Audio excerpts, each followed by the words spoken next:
Last time we played, you all were in different parts of the city of Elenia Toth. Luce was chilling when some guards came up and brought her. There was a reward offered to her.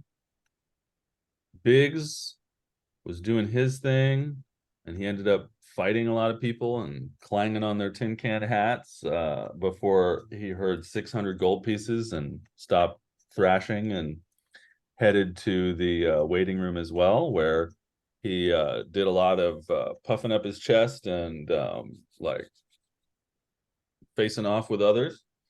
Cyrus, the GIF, also found himself offered some kind of reward. And the three of you met up in the waiting room, wondering what was going on. There was a little tension between Luce and Biggs at first.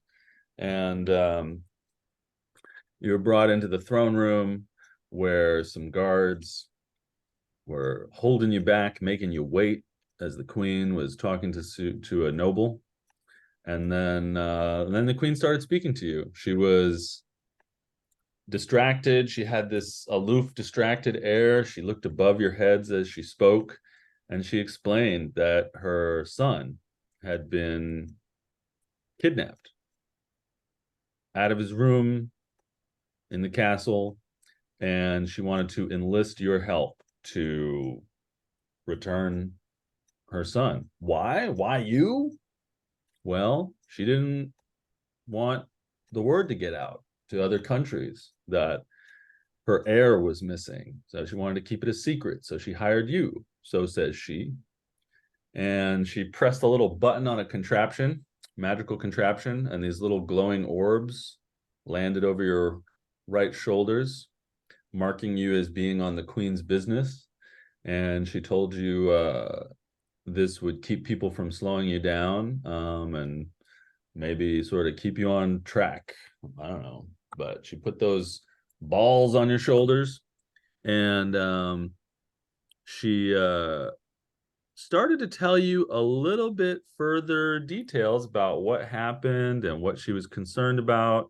But then, after several failed perception checks, you finally noticed that there was a group of assassins sneaking into the room to kill the queen, and one of them was standing right next to her.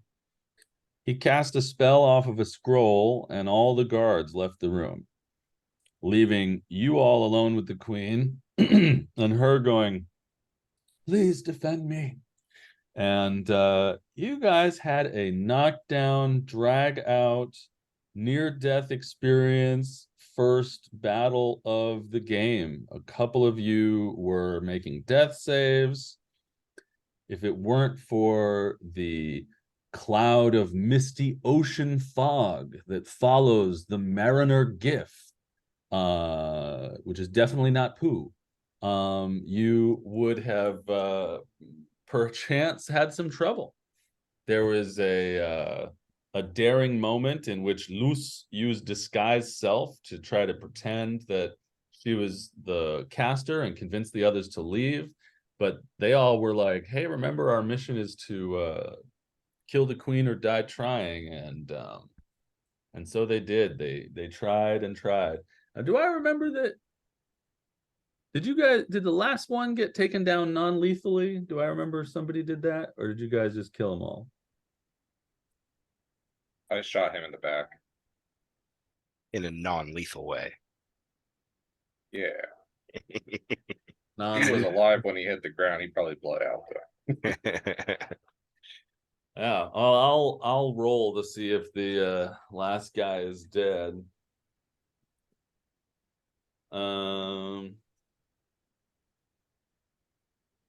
Okay. So you're standing in the middle of the throne room, a large cathedral-like room with pillars and stained glass windows. The queen's throne at the far end is vacant as she huddles near the entrance that you originally entered. blood stains the floor as multiple assassins' bodies lie around the room. And the queen starts to stumble to her feet. She regains a bit of her composure, and she says, oh, thank you for saving me. I have never seen something like this before. An attack, an attempt on my life.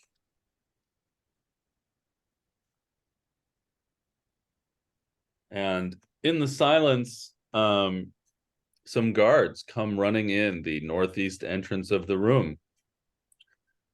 My queen, we heard a scuffle. We heard noises. What's happening? And she says,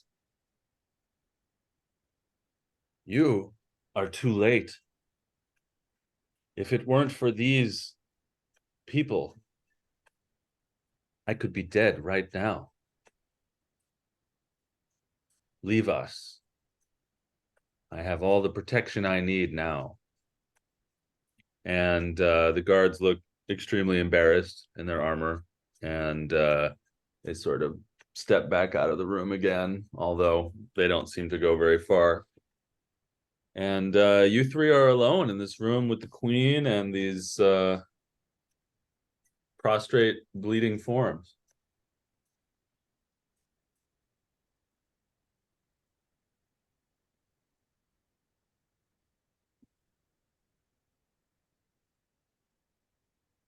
What are you up to? Biggs is gonna start searching the bodies of all the people that are around him and stuff, looking for clues or hints of something that might allow him to perceive where the boy was taken to, or if they're connected to it in any way. All right. Give me just a moment.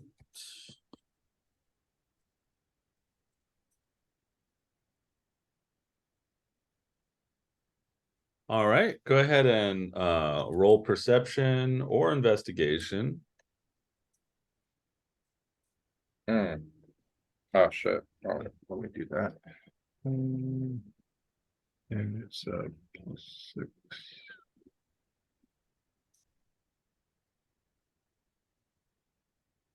All right. You start moving around the room and touching the various prostrate forms. On one of them, you feel a pulse. As you get close to that one, you realize that that is a female who has short hair. As you walk around and examine the forms, you see that they are all quite young. All of their ages fall somewhere between 16 and 22 by your estimation. And their armor and weapons have a ragtag, unmatching quality to them.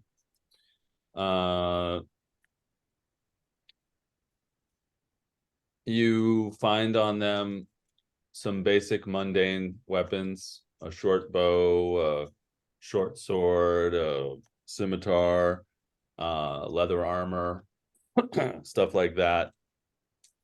The most interesting thing they were carrying was the pistol that Cyrus already took from them.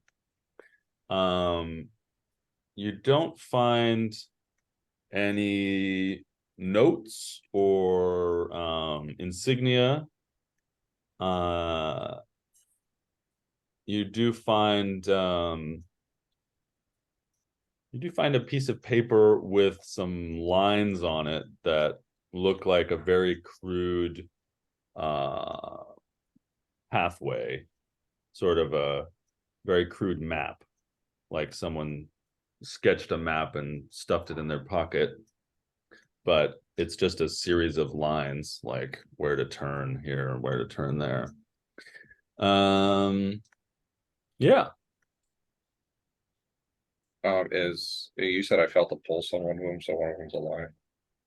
Yeah, yeah, there is androgynous female, like about 17, 18 years old, who's laying there unconscious, but you feel a pulse in her neck. This is the one I shot with an arrow. Yeah. Okay, so I know so I walked back over to Luz and Cyrus. It's just like it looks like a map, but I needed to overlay something. Uh, and then also my aim is not as good as I thought. This one still lives. But I think that's for a good thing because we can make her talk.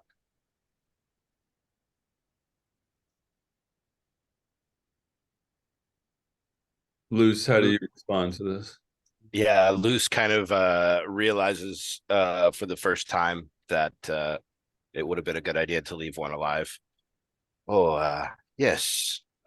Good work. I was so upset with how rudely they interrupted our uh, uh, audience with the Queen that I'm afraid I may have lost my temper. Your Majesty, before we were interrupted, you gave us this little shiny thingies. What if we need to be more discreet, as you said? How is there a way to turn it off? What she said. The queen looks over your heads and says, I don't think you would want to turn it off. This keeps people from getting in your way. This lets them know that you are on the queen's business. Put one at that. That is all well and good, but as you can see, there are obviously people who are interested in frustrating the Queen's business, and we just encountered them as you were talking to us. Surely there are more out there. We will not want to disguise our activities from. Well, this isn't ancient magic. It's been in the palace in the castle for hundreds of years. At this point, these orbs will not leave you until you have completed Queen's business. So, There's no way to hide it though, because like this is gonna just draw attention to us. well, many people in the city know of this symbol, and so if needed, they will not stand in your way. Well, unless they're these people. The queen says, enough. I have been through a lot today. I appreciate you saving me, but I would like to share the info that you need to know and return to my chambers to recuperate. Please. Well. Before you go off and get your beauty rest here, you hired us to find your son, not save you. So there's some compensation that's needed here.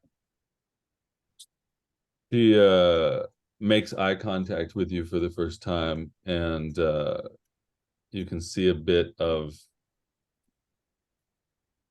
fire and imperiousness behind her gaze. And then she breaks eye contact with you again and looks up and says, each of you has been promised a reward, a huge reward that is much more than many would receive in a year's work or 2 years' work. If you desire payment, I suggest you complete the task of returning my son to the castle. If you would like more information, I am ready to share it. But if you insist on making demands of me, I will have to leave. Let's just call it some starting out money then. Operating costs. She turns to Cyrus and says, seems you are the only one of your group who understands the respect of royalty. Looking at all of your wounds, I would suggest that you all consider a long rest as well. I certainly need one. I have arranged for a group of you to stay for free at the Broken Plowshare, the most wonderful inn in the Travelers District. I suggest you stay there tonight and recuperate, and in the morning return to take a look at my son's room. Perhaps we missed something, but his tutor Valentis and I have examined the room. I don't want the information about his disappearance to get out.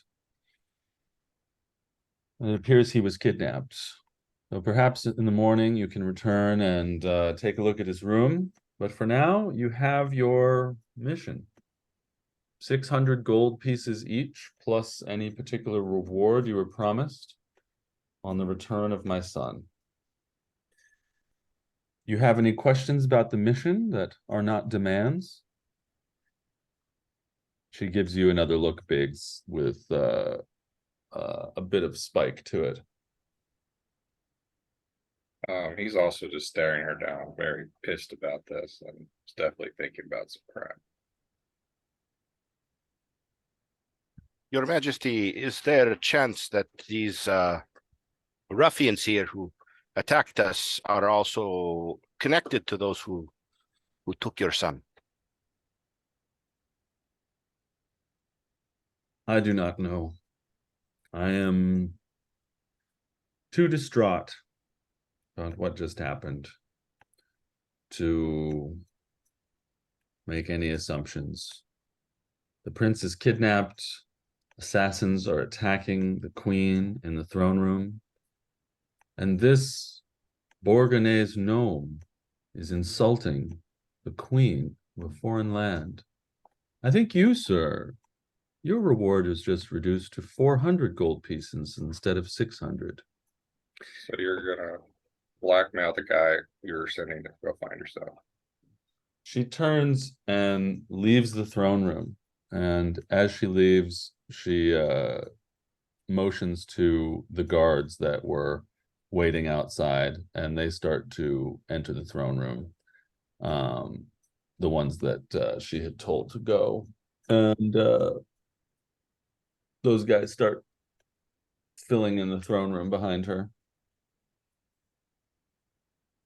Well, that could have gone better. Yeah, she could have paid us for helping her. Situation is definitely odd. First of all, her queen's guards run away or were summoned away. Now she doesn't seem too appreciative.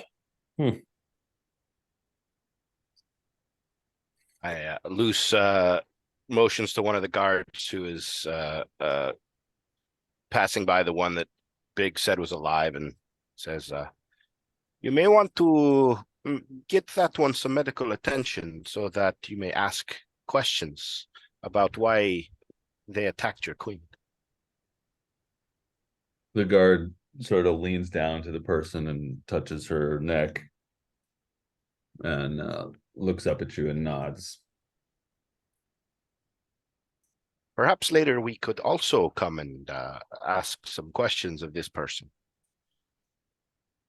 The guard says, I don't make decisions here, sorry. I'll let my superiors know. Very well. Let's go to this inn I've heard so much about. We could definitely use a good rest, that's for sure. So the guards start to, a few of the guards split off from the other ones that are gathering around the bodies, dragging the bodies out. One guy throws the unconscious person over his shoulder, and a few of the guards start to surround you and move you towards the exit where you had entered the throne room. And yeah, and if you're all right with it, if you go along with it, then they'll start to propel you from the castle.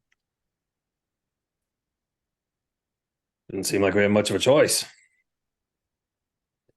So yeah, they start guiding you through long hallways, the same hallways you saw on the way in, gray stone and tapestries and um, golden urns and valuable porcelain, but an extremely utilitarian set of hallways.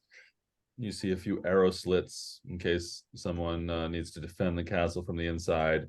And before you know it, you find yourself at the front gate, which faces south, a very large gate. The spikes of the metal gate in the ceiling over this very large opening. And the guards sort of nod at you, and you find yourself in the courtyard that is just south of the castle, and it appears to be the place where people arrive and dismount and announce themselves and that sort of thing. Is kind of the big open courtyard that is just south of the main gate of the castle. And as you get out there, whoa, this music's very inspirational. What languages does everyone speak? What's that? Well, actually, never mind. That's kind of metagaming. What's it called? I start just saying words in Dwarvish. Does anyone understand Dwarvish? What do you say? I understand you. So you just hear me saying like a bunch of curse words under my breath and stuff.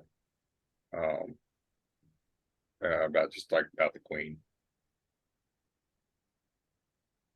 I say, oh, that is very creative language, and I do not remember too many curse words in Dwarvish. Let me think.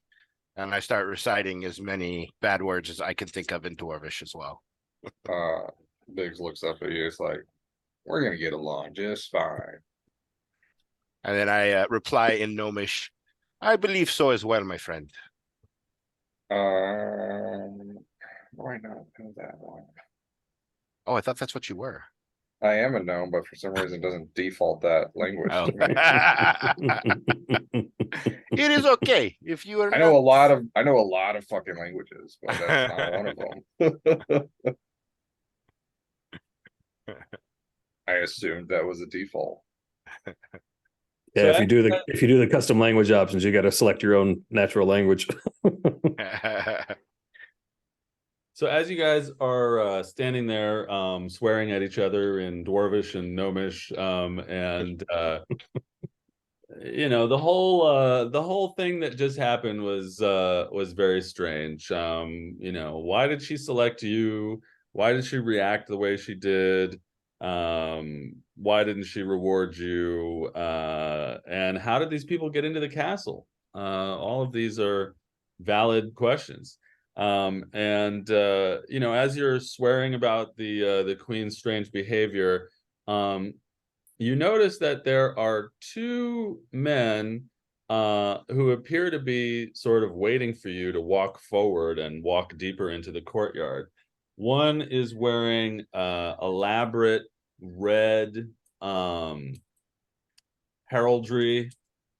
What's the word I'm looking for? I don't know. What elaborate red, an elaborate red outfit, doublet, cape, hat with a feather in it, and the other one is wearing elaborate blue outfit with white fleur-de-lis in it, like a velvet cape and doublet. They both look exceedingly overdressed, and you can start to tell that they're not nobles at all, but rather people who work for nobles, and they're both eyeing each other as if they don't like each other. So they're eyeing you, sort of waiting for you to step forward, and they're standing about 10-15 feet apart, just sort of looking at each other, almost with a bit of tension between them.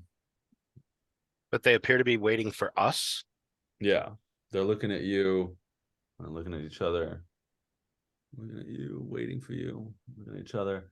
And then as they see you all sort of looking over at them, they both step over to you, seeming like one's trying to get to you before the other. They both step towards you, and they're like watching each other. And give me just one moment.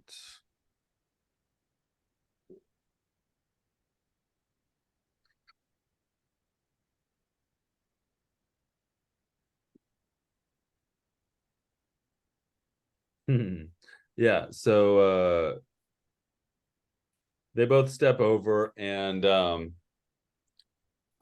they both sort of try to engage you, and the one in blue speaks first, and he says, "Pardon, my friends. I come bearing a message from House d'Eran for you. We have heard, they have heard of your heroism, and they have this for you." And this guy holds out a parchment letter with a blue wax seal to you, and almost instantly the guy in red speaks over the guy in blue and says, "Oh no, I am from House Mussover, and House Mussover has heard of your heroism before House d'Eran did, and we have this for you." And both of them are now holding out parchment letters that have wax seals on them towards you. I'm assuming Biggs I recognize the accent of the first one, sounding like more of Bargone Frenchish kind of thing. Either way, his greed is going to take over. They're like, well, looks like we have kind of a conundrum here.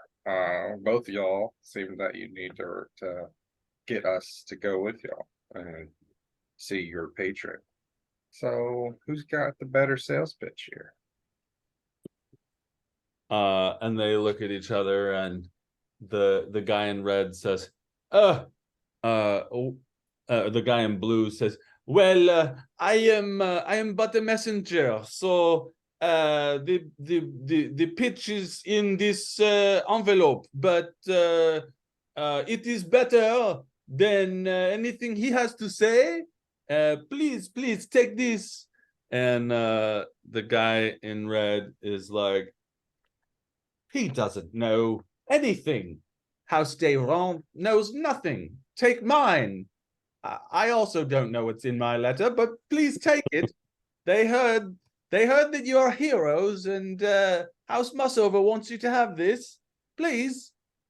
And so they're both like really trying really hard to get you to take these letters that are in their hands. I look back at Cyrus, and I'm just like, what kind of messenger doesn't read their own mail? Like, come on. Like, I did that when I was a little kid. No one gets hurt by that. The two Yeah. guys, Go ahead. No. they don't know what to say. My friends, do not fight over your whatever your master squabbles are. You are your own people. But I must ask, how do you know of our heroism? How did your masters hear about our heroism? Going back into the Irish again. Sorry, guys. I don't know why. That's okay. I'm going to switch back and forth between French and English and try not. Yeah. So they look at each other, and they look at you, and the French guy is like, I do not know. I only deliver the messages, how they know things. I do not even know. You look like heroes to me. And the other guy is like, yes, you look like heroes. Yes, you're very heroic, and that is why you should visit House Mussover, especially you. You are a large humanoid of some sort, and you are very heroic. So please, So because I'm not large, I'm not heroic. Is that what you're saying? I could take this guy anytime I want. I just choose not to. All right. So what's this description you have of heroes, huh?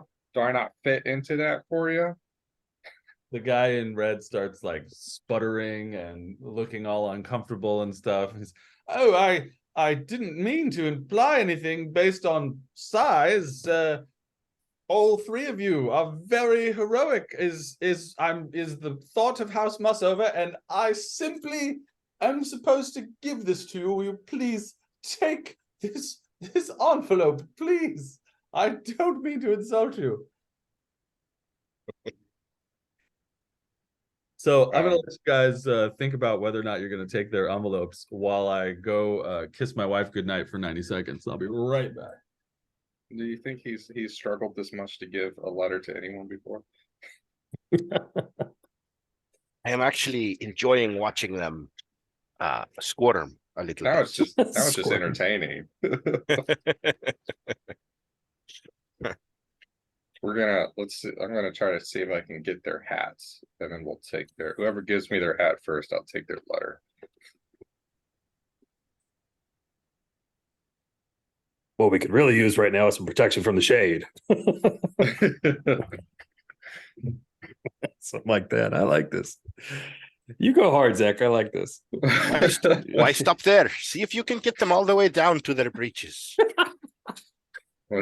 Yes, I'm gonna wear these things. And yeah, I do that a lot. I was in one of my campaigns. Any chance I could, my character had his outfit changed. I had like 20 different Hero Forge things made, from a Santa Claus Nice. outfit to a gangster looking guy. Yes. All right. Wardrobe So changes. you got this guy dressed in red and this guy dressed in blue, and they're angry at each other, and they're scared of you, and they're trying to give you these envelopes. What are you guys up to? You gonna keep fucking with them? I look at them and I'm saying, like, you know what? Both of you have some pretty fancy hats and some clothes while we're at it. Whoever gives me theirs first will take their letter. The guy in blue. What did I? Oh yeah, the guy in blue is like, oh, we were actually hoping for a tip from you. You know, a gratuity for delivering the letter. Usually, nobles do these. This is the uniform provided for us by the house. We do not own these hats. Well, I guess you're gonna go back with your letter in hand and no tip in hand either. Oh. Well, if I give you this, I will have to purchase it myself from the house. After Just tell them you got some work. robbed or something. No, my friend. Do not make these poor servants give of their money for their rich masters. Instead, let's do this. Let's play a little game. Whichever one of you can say the nicest thing about the other one's house, that is the letter we will take. I whisper over to Luz, not so quietly. I'm just like, sure, that's fun too, but it's not a hat. I would rather rob the actual nobles than these poor chaps. I guess. So the blue guy and the red guy look at each other, squint at each other, and then the guy from House Dejan looks at the guy from Mussover and he says, House Mussover is good at mining copper. And the guy in red is like, oh, well, House Dejan has very good food. and they both look really uncomfortable, and then they like look away from each other and they adjust their hats, and then they look back at you, and they both hold out their letters to you. And Let us have enough tormenting these poor fellows. Take both of their letters. Fine. I quickly grab them in a manner that tries to like so I could startle them as I grab the letters real quick. and you startle them both, and then they both sort of pause and hold out their hand like a bellhop who expects a tip. I high five them.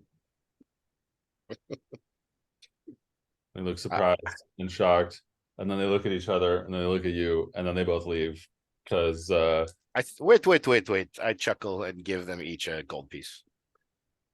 and they're like, yeah, hell yeah, one of them says, and you're like, I thought you were French. What?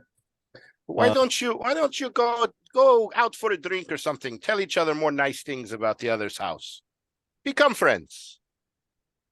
And they look at each other, and they look at the gold in their hand, they look at each other, and then they go their separate ways. Although I'll tell you what, you can roll persuasion. Oh, okay. I'm going to. Then I roll intimidation as a backup. You're gonna intimidate them into going out for drinks. Well, I assume like Liz is like standing, behind me, so she can be persuasive while I can just menacingly stare as I'm below her. DM.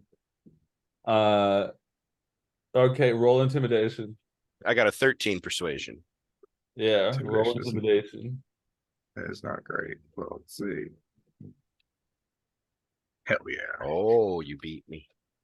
So they look at each other, and then they look at Luce, and they think about it, and they look like they're gonna go their separate ways, and then they look not over Luce's shoulder, but under Luce's hand, and they see Just creeping out. they see pigs just staring at them, and they go, oh yes, would you like to go for a drink, fellow member of the working class? And the British guy is like, well, I suppose one drink wouldn't hurt. He looks back at you and he's like, yes, let's go get that drink now. And then they head off together, hand in hand, skipping down the street in fear. This is how revolutions are started, my friend. We have done good things here today. Yes, good things. I smile with a shit-eating grin. You two are going to be quite the handful, aren't you? So now you guys are standing in the courtyard, and you're holding these two invitations. And what will you do? Yeah, I'll take one. What's it called? I just put one above my head for anyone taller than me to grab. And then whoever, once it's grabbed, I start opening the other one. I'll open the blue one. All right. Who's taking the red one? I have no interest in whatever these nobles want to squabble about. Cyrus, go ahead, open it. Sure, I'll take a look at this. So, David, you live in Australia. Can you do a British accent or an Australian accent? Probably. You wanna try reading the letter in a Australian or British accent? Where's the letter? I'm gonna put it in the chat just for the purposes of our entertainment. The French one's easier. I just say ha ha every so often. Just say everything outrageously.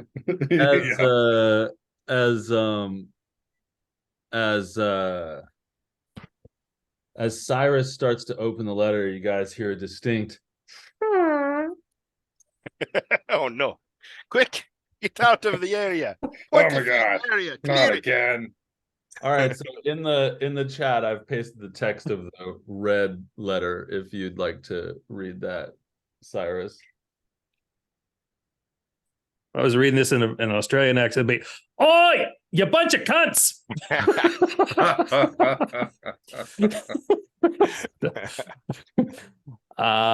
We wish to extend. You're really going to make me do. You don't have to do it. I'll do it. So you do.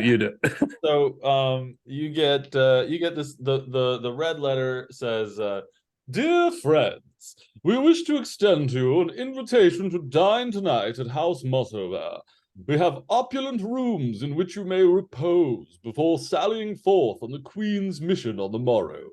Be advised, we have a worthy gift to bestow upon you after dinner, as you have done the realm a great service this day." And it's signed in very curly Q handwriting, Daniel Mussover. Yes, that sounds intriguing. That sounds promising. Is it? Oh, it sounds it- boring. Is it surprising to you how fast news travels in this town? Suspiciously surprising, yes. And hell, What did this happen 5 minutes ago? I'm still bleeding. That's still from this fucking gunshot in my shoulder here. I still have hippo poo in my nose. We The all Elenia smell Toth that. News Network fucking shit travels fast in this town, let me tell you. How did these people find out? And Biggs, you Yeah. open the blue letter. Are you in the mood for a French accent, or would you like me to read it? I don't really. Nah. Yeah, I'll Who let can you do do it? Dearest gentle people and respected adventurers, the blessings of the Dannery upon you. One of you knows that the Dannery is what they call the 10 gods in this country. The blessings of the Dannery upon you. You serve the Queen, and so do we, and that is why we must invite you to our home, which is blessed with such beautiful artwork and delicious food. Please dine with us within our compound, and also enjoy our lavish beds, of which we have many for you. We are humbled to receive you in our abode, defenders of our treasured queen. Oh, yes, and we have a special gift for you, should you choose to stay with us. And it is signed, even more curly Q-y, Noémie Desrands. You know, the more curls in the signature, the wealthier they are. That's just arcane. Well. Everyone knows that. Well, 2 stuffy dinners. That sounds terribly boring to me, but I suppose we should at least see what it is they have for us. Luce, give me a history check, please. Okie dokie. Loof. Oh my. That is a 5. You can't remember anything of interest about these two noble houses, except that one is descended from people from Bourgogne, but it's been here for hundreds of years, and the other one has been a noble house here for hundreds and hundreds of years. I'm trying to think of if either Cyrus or Biggs would know anything about the noble houses in the city. I mean, I'm from Bargo originally. Yeah, you're I'm from- in the woods, and If I can put my accent in the right place, I am from Cáñamo. Cáñamo. Cáñamo, not Cáñamo. It's Cáñamo. That's right. It's very important. That's right. So I'll tell you what, Cyrus. Cañamo is a way to insult someone's mother. You must say cañamo. I don't know. That's right. Right. Noted. So Cáñamo is I love your mother. Cáñamo is a very proud. Love your mother. Cáñamo is a very proud seafaring town, country. Cyrus, give me a history roll to see what you might have heard from far away in Cáñamo. From Cáñamo. You also Apparently not much. can't remember any really useful information about the noble houses. No, I was hit on the head this morning and forgot it all. Oh well. So there you guys are standing in this courtyard. You've got an invitation in each hand, and and wondering what to do for the evening. If you're very hungry, my friends, perhaps we can work out to get 2 meals tonight. Let's say you want to play the game. Not particularly. Seems like But we have three options. You, my friend, seem to enjoy taking things from people. And if you have two rich people offering you something, you seem like you would enjoy getting both of those things.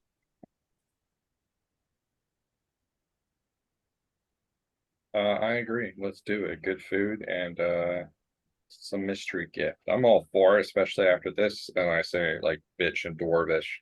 Uh, refuse to pay us for helping her out. Grundle. Grundle. Okay, there we go. Grundle. Yeah.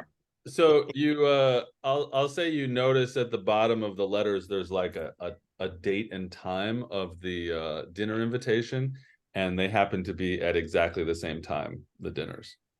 Bastards. So we consider it to our heroic schedules. Yes. Fuck it.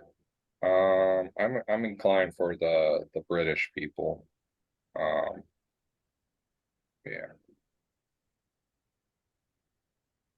Very well. Sounds good. I figured you guys might need a minder or somebody to bring the bail money. So I'll come along. Happy to. Sounds good. If the dinner gets boring, just do one of those gas things again. I have no idea what you mean.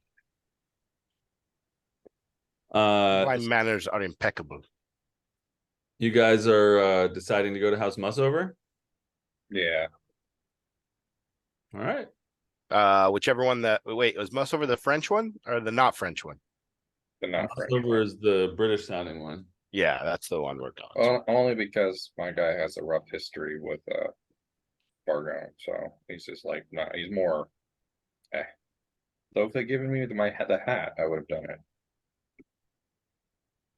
How's Perhaps that is the gift they will offer us when we get there. how's Cyrus reacting to all this?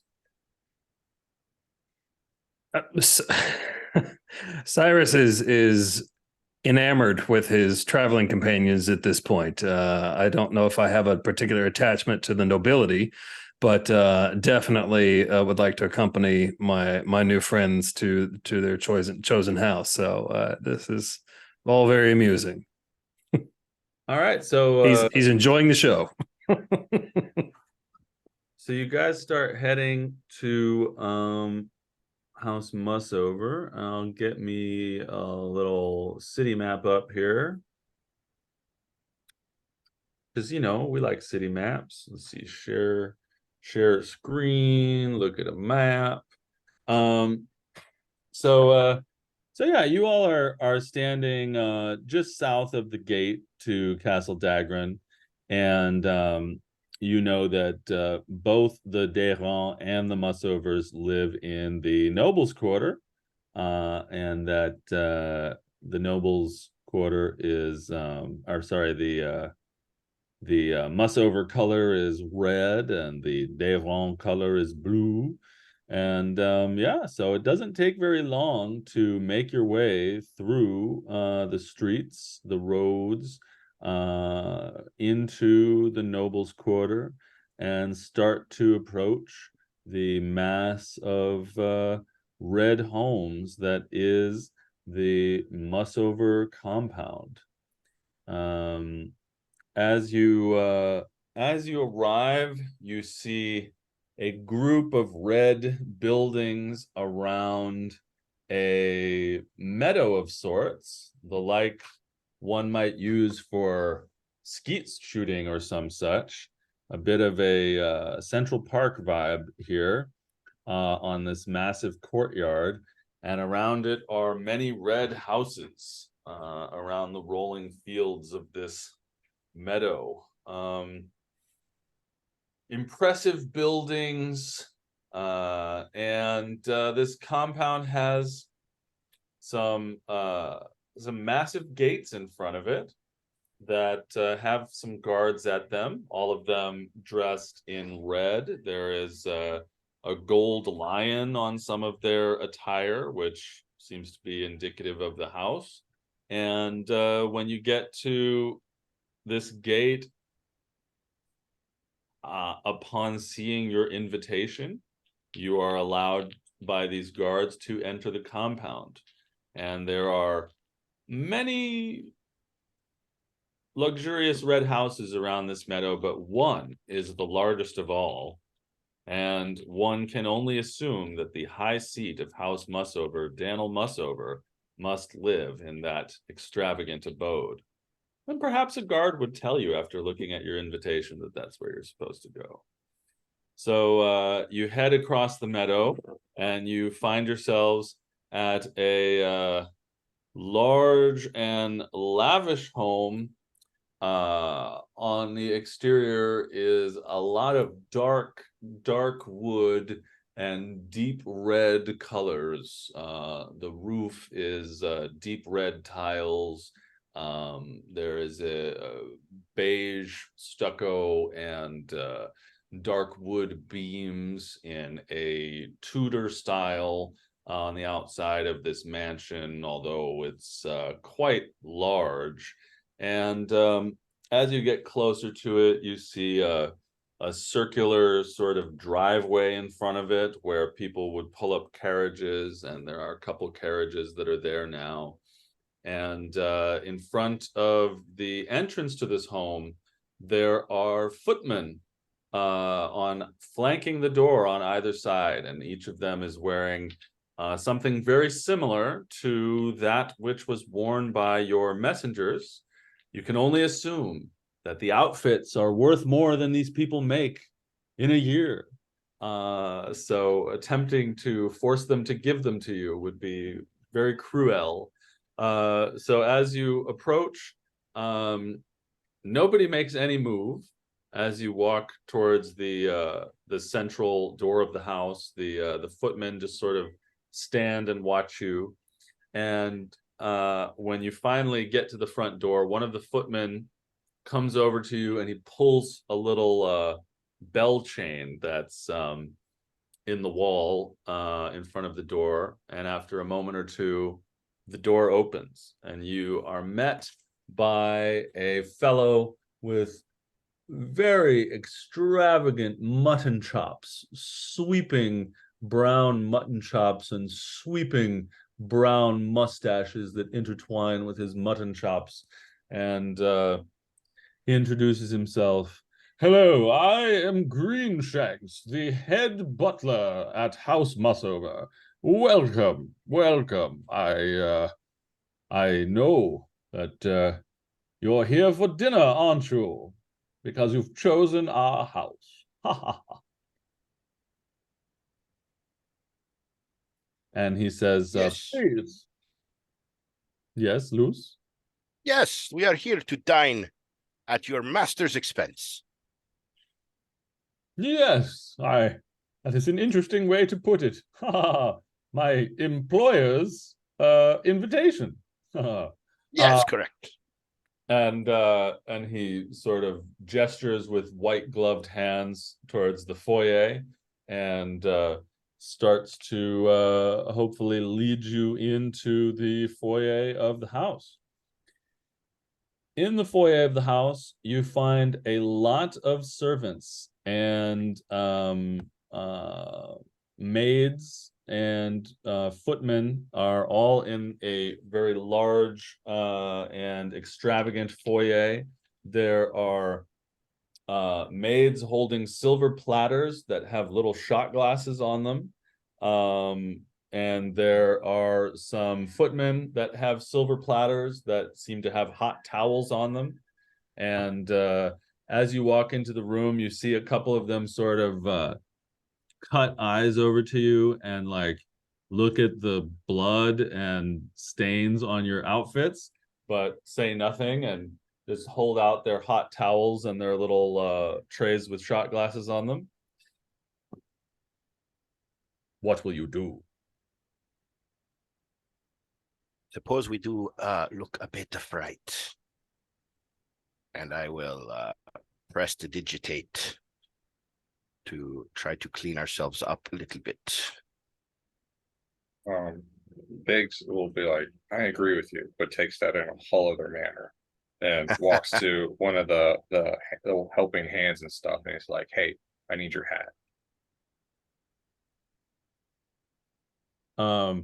The footman sort of looks over at Greenshanks for direction, and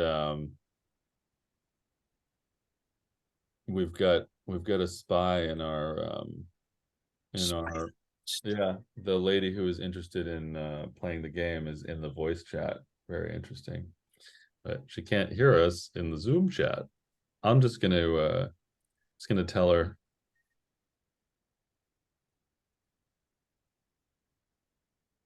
She's in our dice chat too. Or there's Wow. someone else in the dice.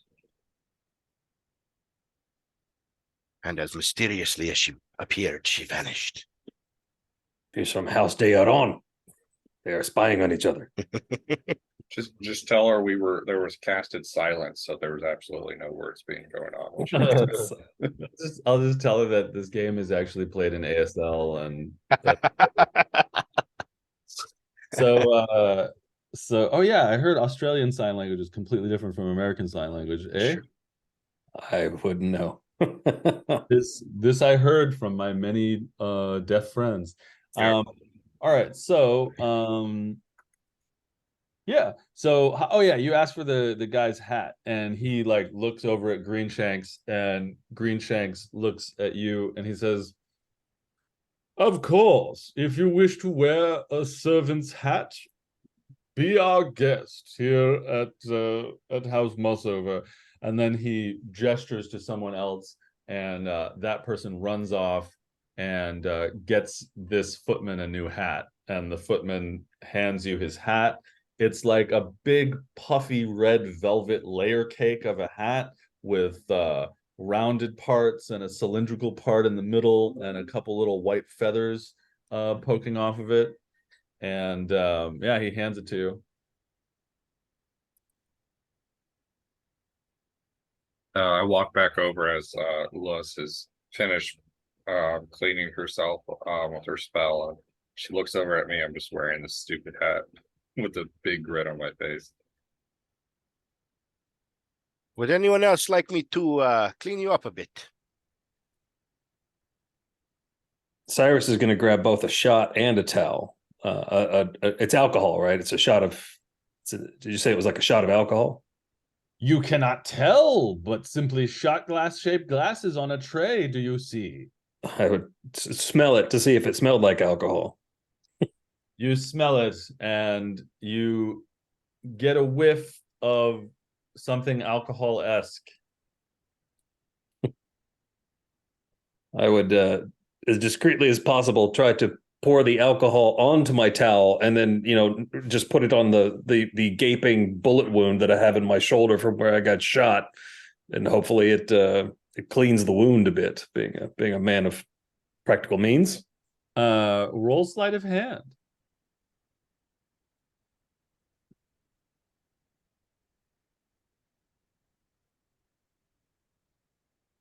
Don't know why I rolled twice, but the first one was a 12 plus 1 is 13. Well, a couple of the servants kind of give you the side eye as you do that, but nobody says anything. Greenshanks says, "It is an honor to have you all here as guests of House Mussover. Please enjoy the limoncello and hot towels. It appears that you may need them after whatever you engaged in that I have not been informed of." And if you all are finished with your escapades in the foyer, Greenshanks will continue to usher you through the house.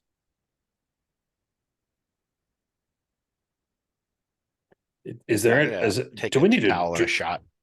Is there any dress code that we need to adhere to tonight? We've had a very long day, and as you can tell, we're a little worse for the wear after our adventures today.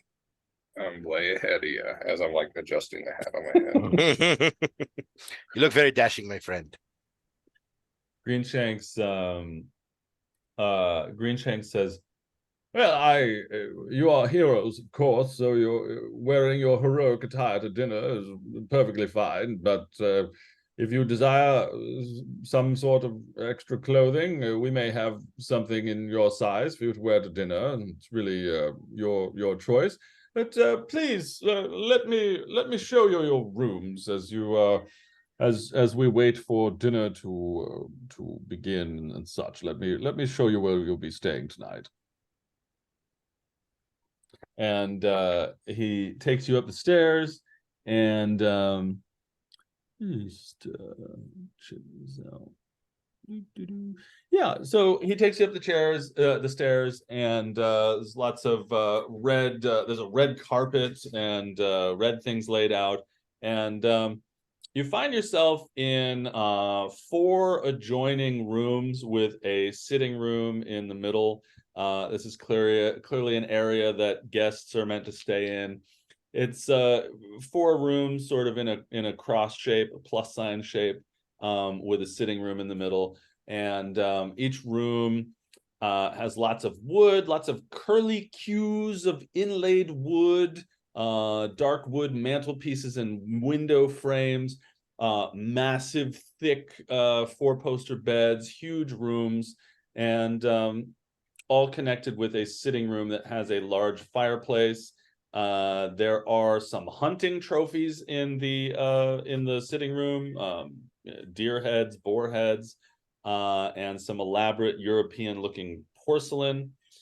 Yeah, so the Greenshanks sort of presents you with the rooms. It says, "These are your rooms. Please enjoy, and thank you again for joining us. And someone will return shortly. Thank you." And then he sort of leaves you there in your rooms. Excuse me, Greenshanks, how long until dinner is served? How long do we have to freshen up? As he's leaving, he sort of pauses and looks over his shoulder. "Oh, it won't be long, I'm sure. You may find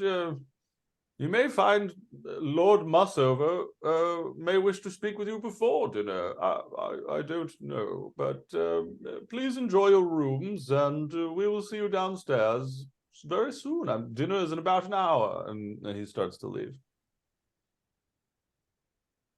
And then he leaves. And that dude's gone. And you guys are standing in that sitting room. Well, this will do.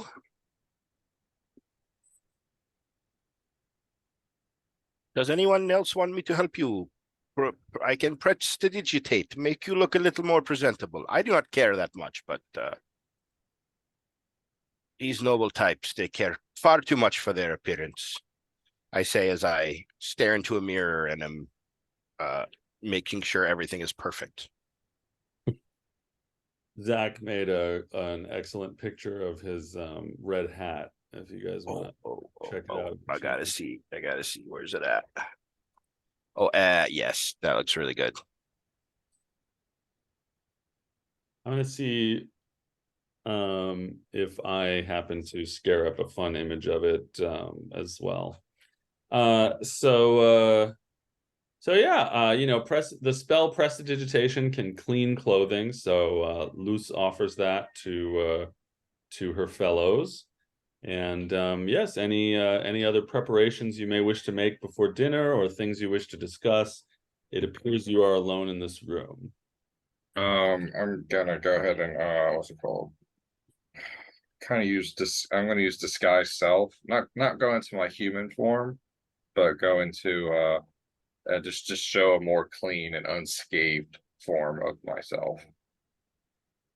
Okay. Would you like to describe what this looks like as this happens? Okay, yeah, he kind of disguise self, he like cracks his neck a little bit, and then just like kind of just like rubs his hand through his hair, and then like down his body real quick, and then as it's going down his head, everything just changing. And then as he does that, he like brushes himself off a little bit just to make sure he didn't miss anything. It's just like, all right, we're good to go. Lewis, it would be if you could tidy me up and close this wound and close the hole in my shirt. I'd really appreciate that. Perhaps be a little bit more presentable. Yes, of course. Do you need me to heal your wound as well? That would be most appreciated. But Well, yes, thank you. All right, I can cast Cure Wounds and give you 11 points of healing. Oh, sorry, I didn't roll that in the did a dice. But yep. So do that and then prestidigitate. All the things start to look better. I've put an alternate version of Zach's portrait in. Oh yeah, that looks great. Who wore it best? Yeah, it's quite a look. I imagine these things like working in the kitchen beneath this place. Yeah. And so even though you've cast Disguise Self and made yourself look clean and presentable, you're nonetheless in this red layer cake hat. So I interrupted something. Apologies. No, that we is were just that is okay. we were just getting cleaned up. So you guys get cleaned up as fuck, and after a few minutes, someone knocks on the door to your little area. Come in. The door opens up, and there's this very shy-looking, curly-haired, red-haired young lady who is wearing a maid's uniform, and she says, "Oh, hello. Sorry to interrupt you. They sent me up here to get you. I believe Lord Mussover wants to speak with you in his study. If you don't mind, just follow me. I'll take you to Lord Mussover's study." Oh, and she looks a bit shy and unsure of herself.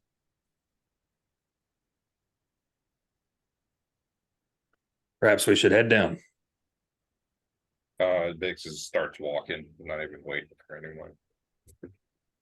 He's really feeling the hat. He's at least 6 inches taller. So I'm gonna try to walk next to this. Yeah, how old does this young lady look?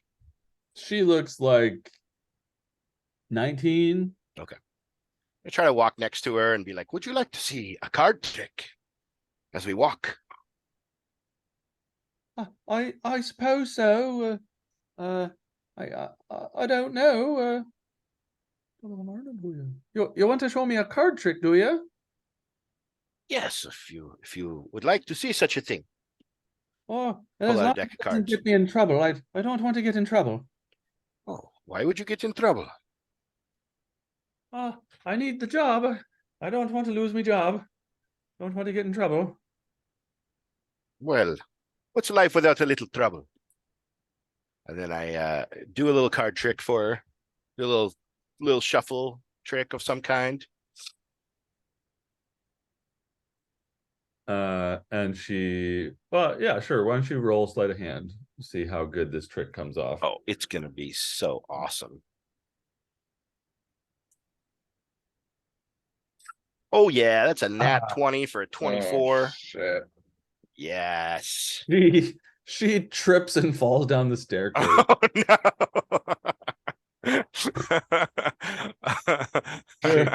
All right, she trips because you also blew my mind and I bumped into her at the edge of the staircase.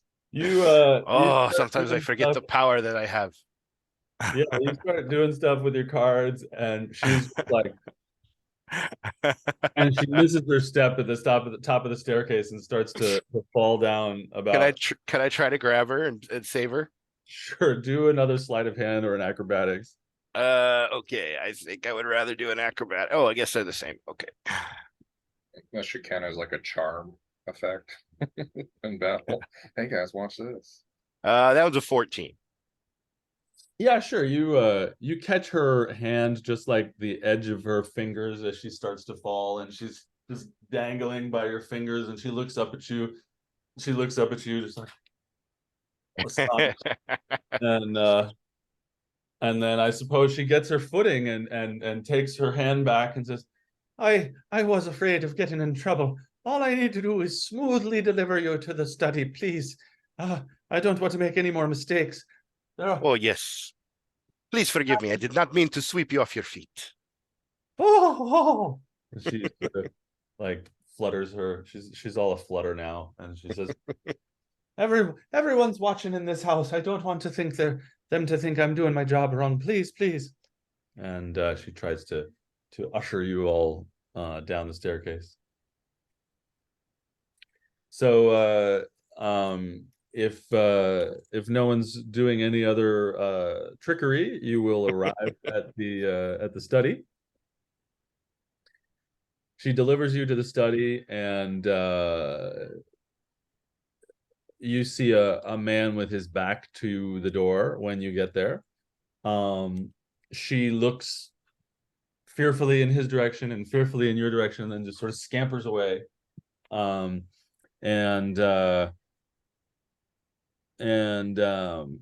Yeah, so from the back you see a slender yet strong-shouldered man with dark brown hair with a little bit of gray in it. And why are there so many fucking bugs tonight? Jeez. And for the study, you see a lot of leather and a lot of wood. You see more hunting trophies, even bigger sets of antlers than before, and more impressive animals on the walls. And you see leather chairs and a bookshelf and knickknacks on a desk. And as you stand looking at this, the man turns around. You see a handsome man with a thick mustache, who is puffing on a cigar. And he looks at the three of you and says, welcome. Hello. I am Daniel Mussover. He puffs on his cigar a little bit. Please enter my study. Beckons you in. Thank you. Thank you kindly for the invitation. Yes, you are a silent lot, are you not? Well, very good. I hear you saved the Queen's life today. What would our town be like if you had been just a step slower? Would it have been probably a lot nicer? Well, you know how these rumors are. I'm sure things were blown out of proportion. We only did what anyone would do. I can ask, how did you hear this news? Before that, he hears Biggs say that the kingdom would be nicer without the Queen. And he looks at Biggs and says, yes, would the kingdom be in better condition were the Queen not in existence? Huh, that is a good question. And he puffs on his cigar. Igualmente, as I'm sure your people say, and he points at Luce ever so slightly, questionably racistly. Igualmente, he says, I applaud your service to the kingdom. It would be wise for a man like me to keep such powerful friends close to me, would you not say? And he puffs on his cigar a little more. And then he looks over at Cyrus and he says, what did you say there, my gift friend? You mentioned you had heard that we saved the Queen today. And my question to you was, how did you hear about this? Oh, well, of course. As the one of the very most important noble houses in this land, we have eyes and ears throughout the castle to help us maintain a strong base of knowledge. You know, it's dog eat dog out here. And he puffs on his cigar a little more. Would you like a cigar? Would you like a cigar? You look like you enjoy clouds of smoke. He points at you, Giff. And would you You have like no a idea. cigar?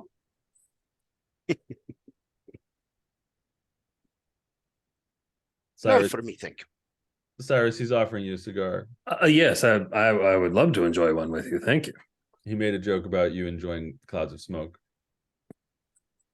And so That he sounds like metagaming, sir. just a joke between us. So he didn't actually say that. So he hands you the cigar, and yeah, it's a big cigar, although it looks normal sized in your hands, Cyrus. And he says, "Oh, I suppose you would like to light that cigar." And he turns over and he pulls out this contraption. It's a real Rube Goldberg machine of a mechanical tall thing, and it is clearly supposed to be a lighter. And he hands it to you and says, "Here you go. Please enjoy your cigar." And as I will lean over to light the cigar, and Tell me what skill check you think fits this situation best. of lighting a cigar. With a Rube Goldberg like technological contraption. Survival. Yeah, hopefully not. Hopefully it's not a. Hopefully it's. I'm hoping not, it's not a con save or something like that. I'm going to default to history for a technology check, but all right, perhaps sure. a sleight of hand. Who knows? Anything that you think fits. Oh, we'll go sleight of hand. Sure. All right, give me a sleight of hand roll. See if I. Nat 1. As you dexterously float your hands over the machine, attempting to figure out how the different catches and gizmos work. Would you like to describe the results of your endeavor? Yeah, as I'm leaning over with my hand leaning towards the flame, the hair on the back of my knuckles begins to singe, and I'm trying to cover it up, but not too well as I light both the cigar and the hairs on the back of my hand on fire. I'm trying to play it off, but there is something I want to say. Yes, it does mention, you do mention that you may have heard of our exploits, but it seems that those in House Deron may have also heard such exploits as well. At the same time, I'm curious at the speed in which news travels in this town. I'm not from here, but it seems like nothing here goes unnoticed by people far away. I find that very curious. So before you say that, and before this happens, there is an explosion of fire around your hand, singeing your cilia-like hippo fur off of your hand, and of course, lighting the cigar incorrectly, you also find yourself coughing on a lung of smoke that comes out. And he looks at all of this taking place, and then he looks over at Luce and says, "Well, I must remember not all of you of noble birth." Oh my. And he actually looks a little bit turned off at your fumbling this gesture. Subsequently, you say the thing you said, and then he responds, "It is valuable to have eyes and ears, and Deron is a powerful house. They support the queen with life and limb, and our houses are a bit of rivals, but I, of course, am the speaker of the Council of the Blooded, which is, many people listen to me, but Deron sometimes angles for position as well among the noble houses. And but yes, we some of us have eyes and ears within the castle, and this helps us to congratulate adventurers. We've invited you for dinner, perhaps gifts." And he sort of looks at Cyrus like maybe Cyrus is not getting as good of a gift as he once was going to get. And he looked, "Perhaps gifts, and to celebrate your achievement in protecting our valuable and irreplaceable queen. And then he sort of looks over at Biggs again to see how his words are landing. Biggs is like wandering around the thing as this guy's very invested in the GIF, smoking a cigar and laws. I'm like sneaking around, trying to just look for just looking at random objects and stuff. Definitely touching the different hunting trophies that I see. So as he says that, I'm just like touching an antler. Roll perception. Perception. Perception. That's what a tabaxi rolls is perception. Perception. I like it. Well done. Inspiration goes to the DM this round. Yes. 15. Yeah, so sure, you fondle the chins of a couple what do you call them? What is the word I'm looking for? Anyway, a buck. Stag. Yeah, a couple stags. There's some other word, but maybe it's stag. But anyway, you fondle Heart. the chin, a heart. Yes, you fondle the chins of a couple hearts and stags. It's not confusing at all. And reaching way up with your gnomish fingers from the floor. You also discover various copper doodads around the room. There's a copper statue of a man pulling a wagon. There's a copper statue of a horse that's up on the bookshelf. There are a number of books on the bookshelf. There are more cigars. There is Daniel's writing desk, which has various letters, paperweights, pens strewn across it, and a couple more little copper knickknacks. One of the paperweights is just a big hunk of copper. Anything that like that's pocket size that I could swipe. Using the little explosion as a distraction as I try to do so. Yeah, a lot of the copper objects are swipeable. Let's roll stealth with advantage since you have the distraction. As you reach forward to swipe a copper object off of a surface. D20 plus. Into Damn, that was garbage. So I totally drop it. A copper statue of a bucking Mustang catches your eye, and you reach towards it, but you find, unfortunately, that there is a loose cigar underfoot, and you stumble forward, sort of putting your shoulder into the bookcase, and Daniel turns around and says, "Oh, please, please be careful. Be careful. This is my private study, you know." And he looks offended, and he turns back to Luce, and he says, my, those who are not of noble blood. Wow. As he's saying that to me, I like try to nonchalantly lean against it. And then catch something that's about to fall over again and push it upright.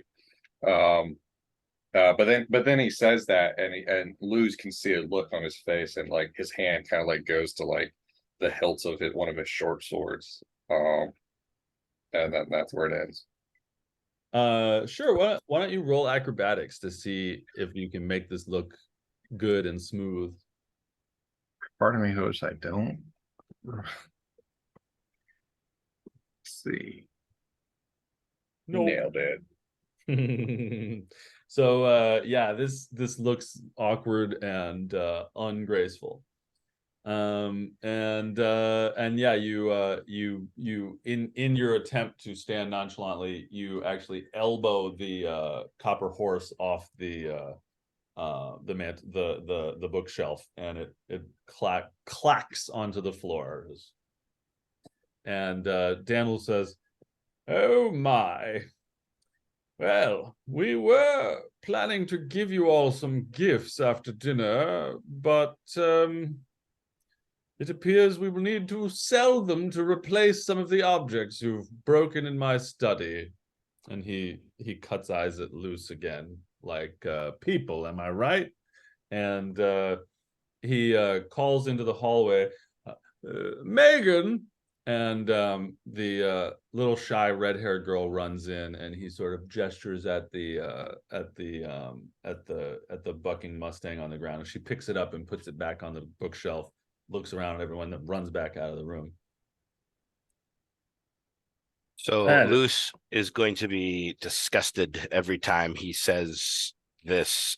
She's taking great umbrage to what he's implying about her friends. So every time she thinks that she can get away with it without him seeing or hearing, she's going to try to use prestidigitation to put out his cigar, just periodically throughout the rest of the night.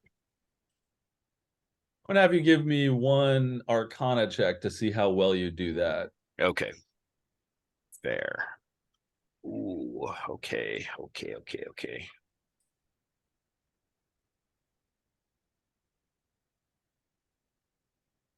Oh, 2. So he's looking at Biggs, who's sort of falling all over himself, and then at one point his lit cigar just pops out of his hand, and like right as he's looking back to you, and you've sort of got your finger pointed over there and are going Amanema, and he turns back and his cigar pops out of his hand right as he's looking at you with your finger pointed, and he says, "Oh. Oh, well, I have something to attend to. Maggie," and he strides out of the room as Maggie runs in and says, "Oh, top of the evening to you. That was a short meeting. I thought you all would be talking for a little while longer.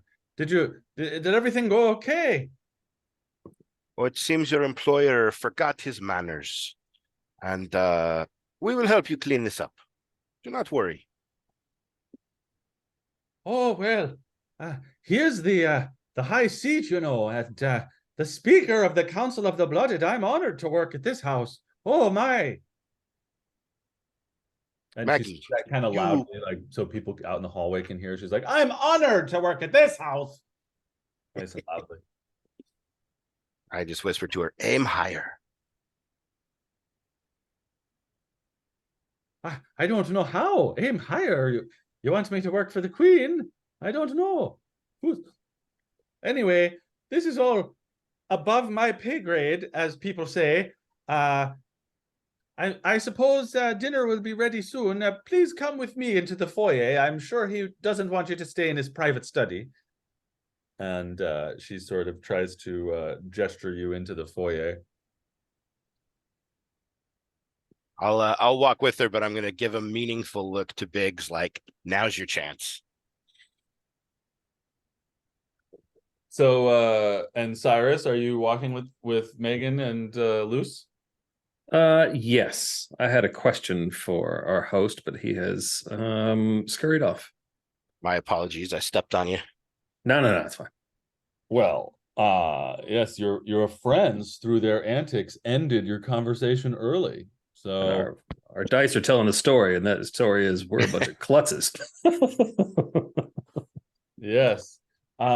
So Cyrus and Luce and Megan start walking towards the foyer, and there is a moment where those three are at the door of the study heading out, in which Biggs could potentially do something. And before Megan turns back to look at Biggs, Biggs, what will you do? Biggs isn't gonna do anything. He's just gonna walk out. I just hurt my finger on my desk. So That's smart. So y'all walk out and you go into the foyer, and Megan looks around, and there are a couple of footmen here still, but mostly it's just a large foyer with some stone and some wood, and like a pillar in the center of it, like a half height pillar in the center of it. And she says, again, I'm so surprised that your meeting was so short. There's a few more minutes before dinner, so I suppose if you'll just wait here until they open up the dining room, I'll be back in a moment." And she leaves you three alone, standing in the foyer with a few footmen around. And there's the main door of the house that you came in. There's some staircases behind you, and there's a little half pillar with a big, expensive looking porcelain vase on it. And that's where you be. I'm gonna say, it seems Jaith is not on our side tonight. Perhaps we should cool it with the antics a bit. Go ahead.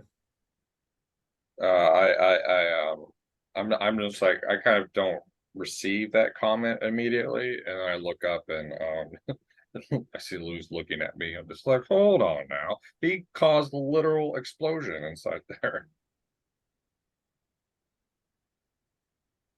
Oh, Normally, I'm I'm pretty sorry. good with these cigars, but this one got the best of me. Do not worry, my friend. I think it was probably shoddy craftsmanship. You know how these nobles are. They skimp on important things. I mean, you do have proficiency in firearms. Would that lighter qualify as a firearm? So, It did tonight. I saw the smirk when you said that. By the way, you were well pleased with yourself on that one. So as you're all standing around awkwardly in the foyer, perhaps contemplating your past actions and your potentially ruined relationship with Lord Mussover, a young lady strides into the foyer and looks up at you three. Well, she looks at Biggs and up at the other two. She's 14 years old-ish, brown hair, brown eyes, has a sort of 14-year-old Arya Stark vibe about her. And she looks at you all and says, "Oh, hello. Are you the heroes that saved the queen? It's wonderful. Hello." Hello. Who are you, young lady? She says, "Well, I am Alia Mussover, of course. Yes, Daniel's daughter. I'm sure you've heard of me." No. Oh, yes, of course. Well, okay. Some of you have, some of you have not. Wonderful. Well, great to meet you. It's an honor to Have have I heard of her? Yeah, you've heard of her. What have I heard about her? Roll history. All right.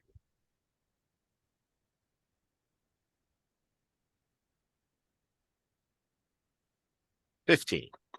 Great. And Biggs, roll insight for me, please. Inside.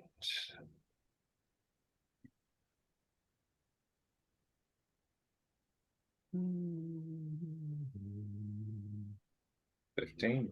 15. All right. So Biggs, you realize, from your understanding of people and everything, that if you are insulting to the nobles, that you and your friends may not have as positive of an experience as you might wish to have at this place.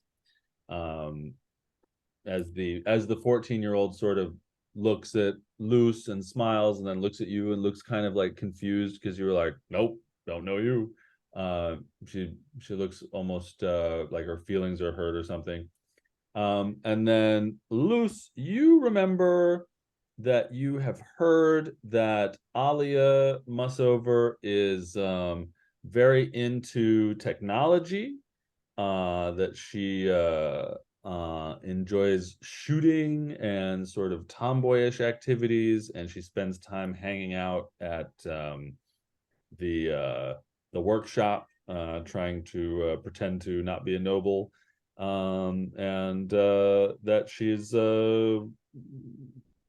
you've also heard it said that she's a good-hearted sort. And so we'll flash back to real time as she's sort of looking at both of you, and then she looks over at you, Cyrus, and says, "Oh, I've never seen a GIF up close before. Are you from Kanyamo or perhaps Zamda?"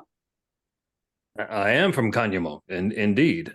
Hey, would I have known the things from history that he heard, that he knows, or was that exclusive to him?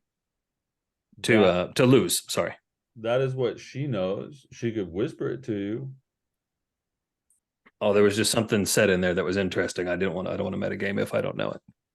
Well, I would have liked to have made a comment to that fact at the time when she said, "Surely you've heard of me." If it's not too late to have done that. yes, let us hear your comment.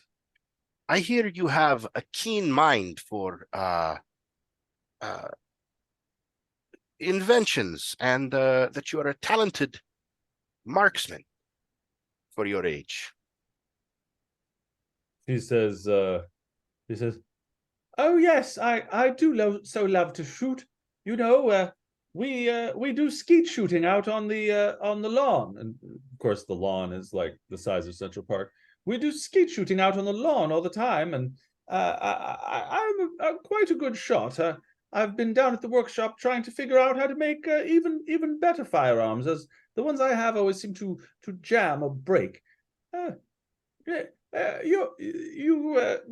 Mr. Giff there, I hear that people of your race are actually quite good with pistols and such, are you not?" Indeed, it's part of the standard training in Ganyamo, and I'm it's wonderful to hear that you are an expert shot, and I'm hoping you might be able to help me with a question I have. And at this, I reach into my backpack and, holding the barrel and extending the grip forward, so it is clearly not pointed at her, I would say, we came across this today, and I'm handing and showing her the knockback pistol that I was received, and would like to ask a question. Is there anything on here that you might recognize? Is there anything that you might see? We're strangers from a different land, and so this looks like an ordinary gun to us. Is there anything that you might see in this with your expertise? And she looks at it and sort of holds it up and looks at it and stuff, and she says, "Oh, this is a beautiful pistol. This looks like something that you know, someone would have in a noble house like ours. There are not very many pistols floating around the land, of course. Well, one thing of note is the wide mouth barrel. It flares at the barrel, so that the barrel is wider than most. I'm not sure what this would do, but it seems slightly different than a regular pistol." I was hoping you might tell us. You said it may have come from a noble house. Do you see any markings or symbols or that would tell us the origin of this pistol and where it might have come from? He looks at it and says, No, I don't. But I appreciate you asking me about this. I do so enjoy that you appreciate my opinion on this matter." And she looks over at Biggs and says, "You look like the fighting sort. Have you seen a lot of battles yourself?" That I have, little lady. I say, she's clearly taller than me. And she says, I hear gnomes are very good with technology. Is that something that of interest to you?" Is she? Well, I'm not really too familiar with gnomes and stuff. So is she confusing me with dwarves, or is that an actual real thing? Yeah, no, it's a thing. Okay. Gnomes are known to be tinkerers and inventors. Not all gnomes are tinkerer inventors, but gnomes are known.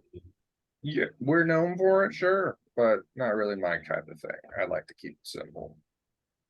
He says, oh, wonderful. Okay, well, it's very interesting. You're wearing one of our servants' hats. It's quite a look. Thank But- you. As he looks They proudly stole at his himself. look. They stole his look. Oh, very good. Well, all right. Well, I hear that dinner is actually about to be served. So, if you'll follow me, I'll bring you in. Would you like to have dinner with us now? Lead That the would be way, my lovely. lady. Thank you. Lead, Thank you. lead the way.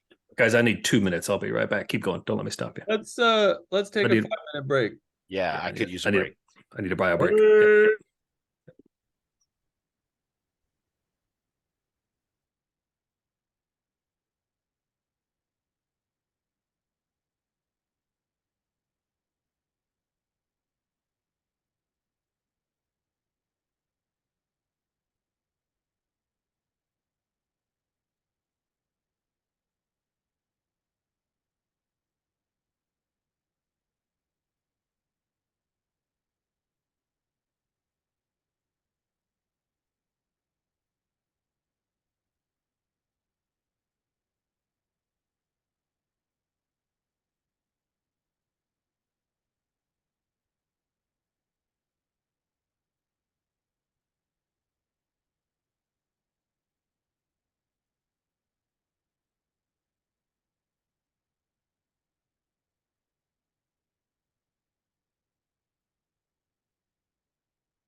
we're back. And better than ever. my pops are frozen, so I can eat pops now. I'm so happy for you. Man, I don't know what nighttime would be without pops. All right. Let me check some stuff.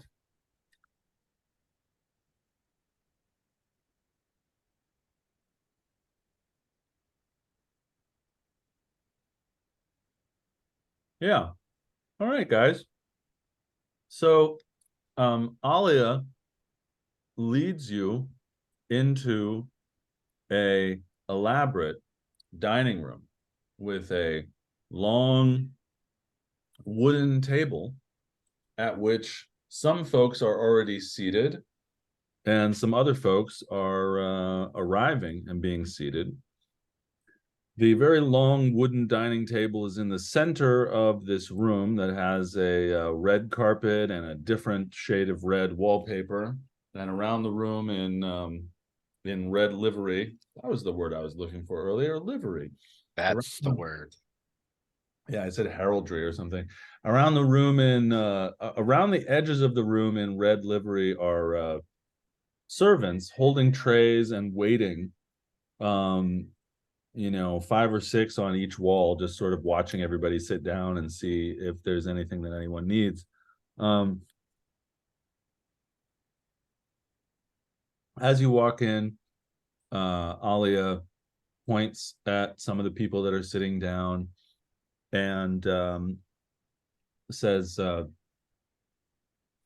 "Oh yes, there's Uncle Herod. Well, great Uncle Herod," and she points at this very old looking man who's sitting at the head of the table at the other end of the table, and the guy is sort of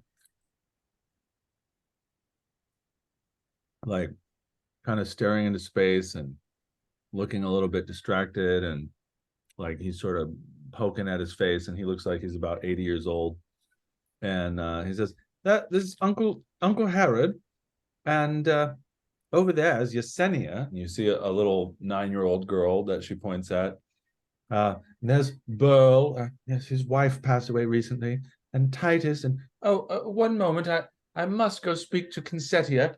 And she points at a couple chairs and she says, "These are your seats." And one of the chairs you see is poised near the head of the table, the one that Herod is not sitting at, but the one nearest the door you came in.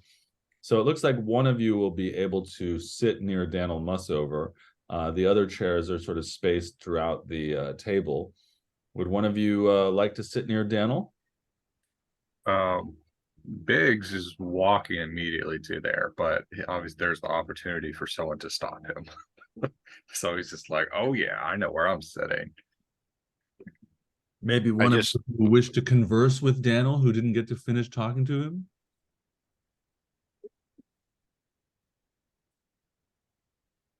I was able to ask my question of the younger, so I wouldn't stop. There would be nothing my character would do to stop Biggs. Nothing my character could do could stop Biggs. I am helpless in this moment. I'm powerless. As I'm walking, I'm complimenting the staff on their hats.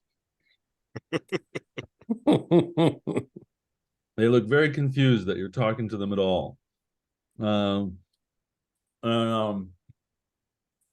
Biggs, you take a seat near the head of the table where you would assume that Daniel Mussover would be sitting. And there are 2 more seats that Alia pointed at that are at different places around the table. And the rest of the family members start to arrive, and before long you have a very packed table with about 20 people at it. Some of them are chatting.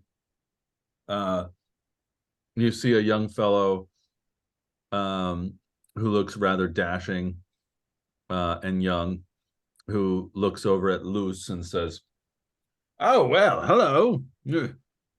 These are the heroes. We have heroic guests today, don't we? Yes, hello. I'm Liam."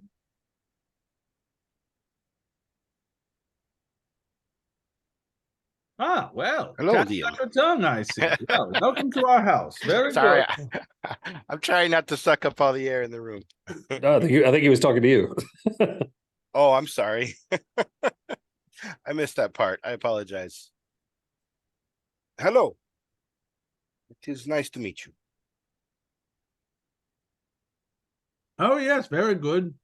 And you're from a noble house, yes? Rocinante?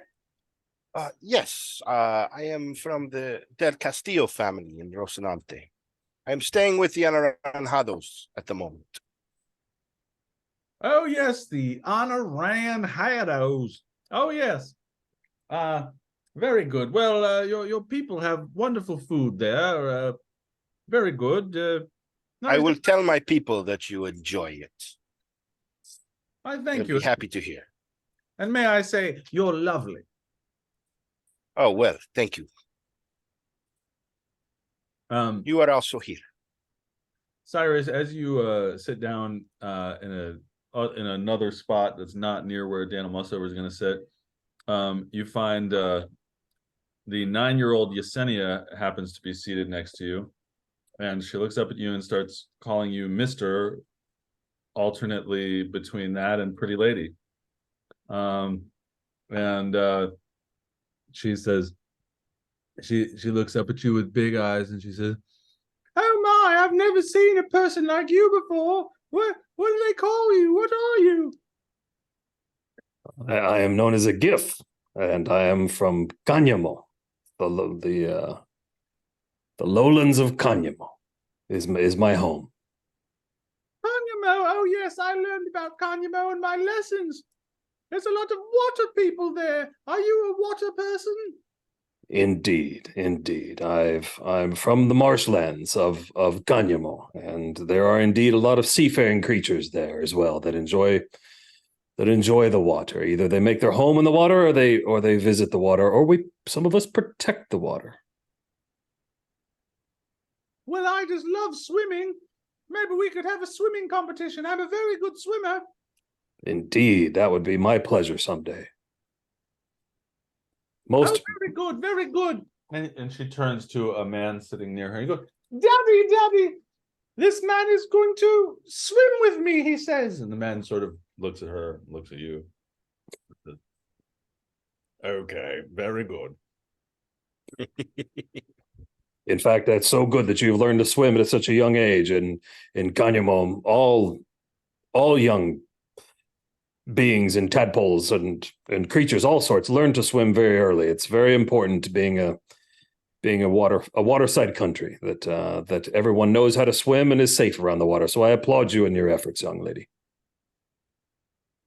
So as you're saying this, Daniel Mussover enters the hall, the dining hall, the dining room. For some strange reason, he seems to enter last, and when he enters, everyone turns to look at him, and he gracefully sits down at the head of the table and looks around at everyone, and then he gestures to the servants as he turns back to the table, and he says,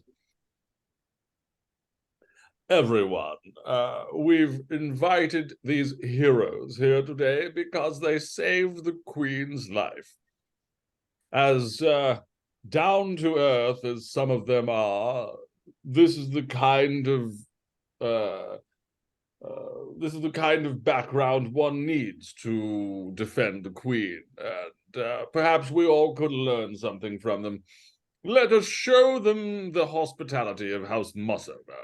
And he gestures again at the servants, and they start stepping forward with a plate to put in front of everyone with a strange little flaky tart on it, with a little bit of green and white around it.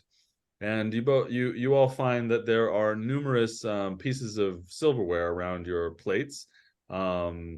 some small forks, large forks, thin spoons, all placed in a slightly confusing way to many of you, perhaps not loose.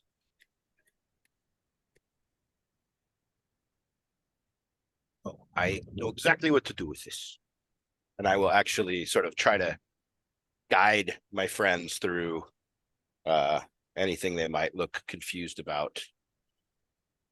Okay, let's have you roll a sleight of hand check for your mimery. All right. I'm gonna sneeze.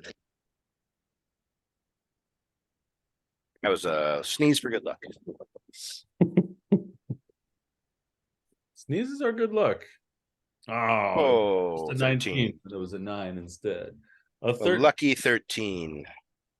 You guys sort of get the idea of what the correct fork is to use on this appetizer. Yeah, you pretty much have a good idea. And Biggs, you see Daniel reach for a particular fork next to you. You have a high passive perception, so you notice that he's reaching for a particular fork. And of course, the 9-year-old next to Cyrus knows exactly what to do. Yeah, people start eating this little pastry appetizer, and Daniel turns to Biggs and he says, "Sir, tell me, what do you think of the success of the Queen? What do you think of the prosperity of the land?" What prosperity? Me and my compatriots here helped her, like she hires us for one task, we complete a different task and then studs us up on the bill. I'm not seeing the prosperity. I start going on a whole rant. He says, before I say that, I'm just going to say this lady has joined the voice channel again, even though I've let her know that she's not going to hear anything. It's a little strange. Maybe we won't move our game later for her. Yeah, she's also asking like how long. Like I had to mute How the other old we channel. are? Yeah, I'm just like, is this an 18+ channel? I'm just like, yeah. I'm like, okay, Maybe, yeah. She's probably nicer in person. maybe. Yeah, I won't judge her on her initial comments. I'm gonna ban her. She's creeping me out. Oh, Are you sure? Have you talked to her? Maybe she might just be awkward. She might. So might I. She might be neurodivergent in some ways as well. Maybe. So we're all here, so we're all on that spectrum. I am neurodivergent. And yet I am so unkind. I'm both neurodivergent and unkind. How do we reconcile these things? So back to our Mountain Dew laden land. You were going on a rant about how the Queen is stood you up on the bill and everything. And let's talk about that. But being a bounty hunter, I'm also going to get weirdly into the I'm going to say middle and below class citizens of the city. And I start going into like oddly enough some like economic talks of that stuff as well. So I start off with that rant of how she stood us up on the bill, but then I start talking about more lower class people and things like that. Well, when you first start talking, Daniel looks very interested in what you're saying, but then when you start talking about lower class people, he sort of loses interest and looks across the table at Liam and starts listening to what Liam's saying instead. But eventually, when you finish talking about lower class people, he turns back to you, and then he sort of leans closer to you and says, "I'm glad you see that the Queen is not creating as prosperous an environment as many say she is." He says this quietly to you, Biggs, and he says, Many people call her Good Queen Aoife, but privately, I like to call her somewhat all right Queen Aoife. Since I share some disdain with this lady, I also I chuckle, and maybe there's like a little bit of sarcasm put in there. Well, he likes that you agree with him, and he sort of pats you on the back and looks to someone else and says, "I like this one. Yes."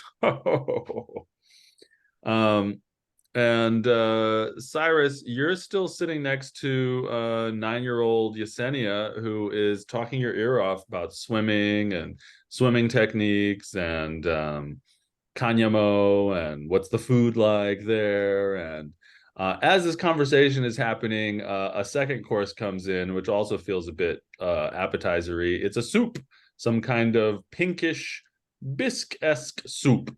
And once more, you are faced with the challenge of choosing spoons as Yesenia continues to jibber jabber at Cyrus. Yeah, Cyrus is I want to paint him slightly differently than he's being painted for the last couple of days or last sessions. He is mannerly without being formal, and definitely not from aristocracy. There is a certain rigor and one would say discipline about his mannerisms. So he would know how to make it through a dinner like this and to be polite without the outward word of the nobility. So yes, enjoying polite conversation, having a basic understanding of the utensils, and engaging in polite conversation without the formality and without the stuffiness, but somewhere in the middle of I think the dynamic that is here between high and low. And as you are mannerly and well carried, the 9-year-old continues to talk your ear off. Yeah, no, and I would humor the 9-year-old as politely as I can, and would not want to offend in this moment. Luce, someone seems to have taken interest in you also sitting near / across the table from you, and that is a very gorgeous young blonde woman who, in contemporary terms, one might describe as a trophy wife.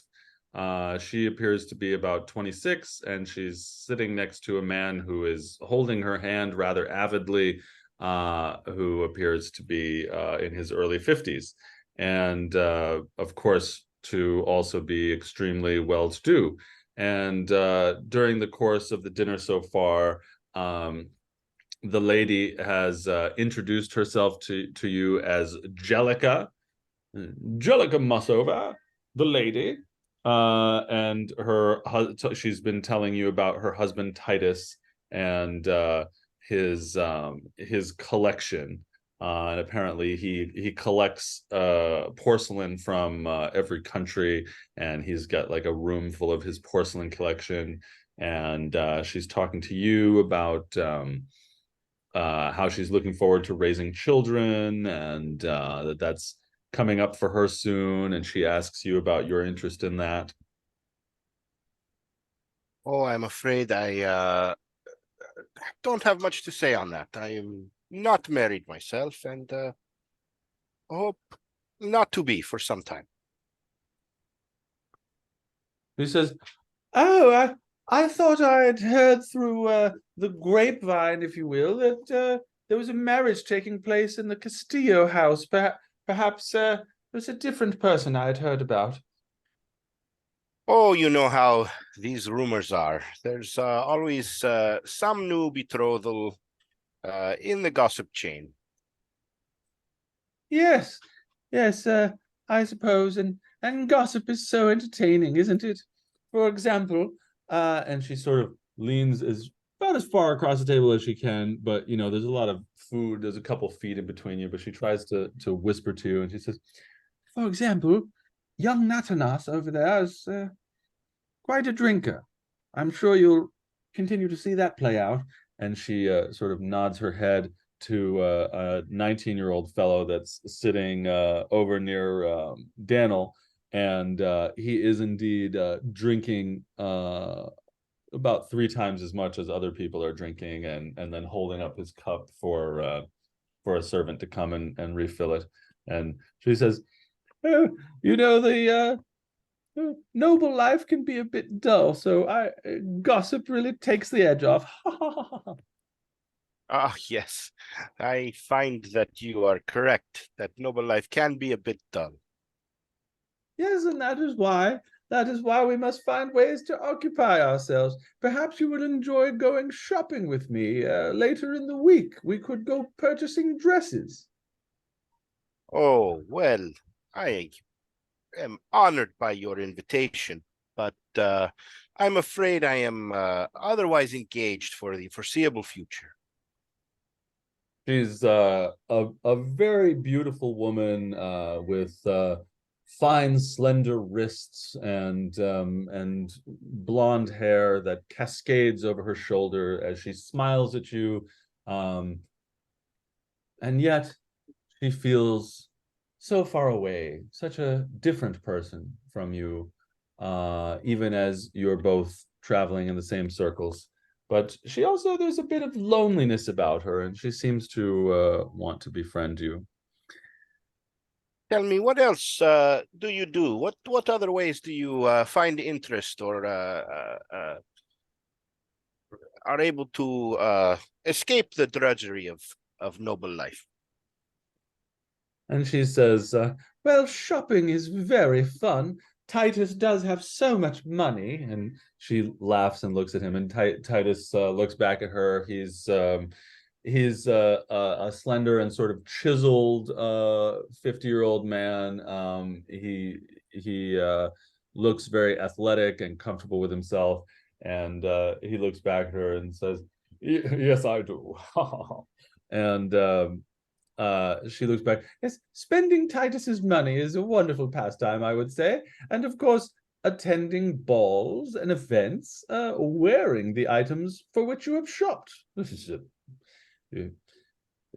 you are, of course, Titus jockeys for power and noble politics, but there is a whole nother layer to jockeying for power among the women folk, wouldn't you say? Yes, I believe I know what you mean. We certainly must find our own way to influence things the way we see them. He says, of course, some of the ladies are involved in politics as well. The high seats of some of the houses are ladies, but what a bore to be involved in politics. I want to know what the next hat I'll purchase is. Now that's fun, isn't it? Ha ha ha ha. Oh, if you like hats, you should talk to my friend Bigley over there. He's very into hats. She looks down the table at Biggs, and Biggs, you might notice her. She's very beautiful, and wearing sort of a spaghetti strap dress, and she looks down the table at you and sees your hat, and then looks at the hats of the servants in the room.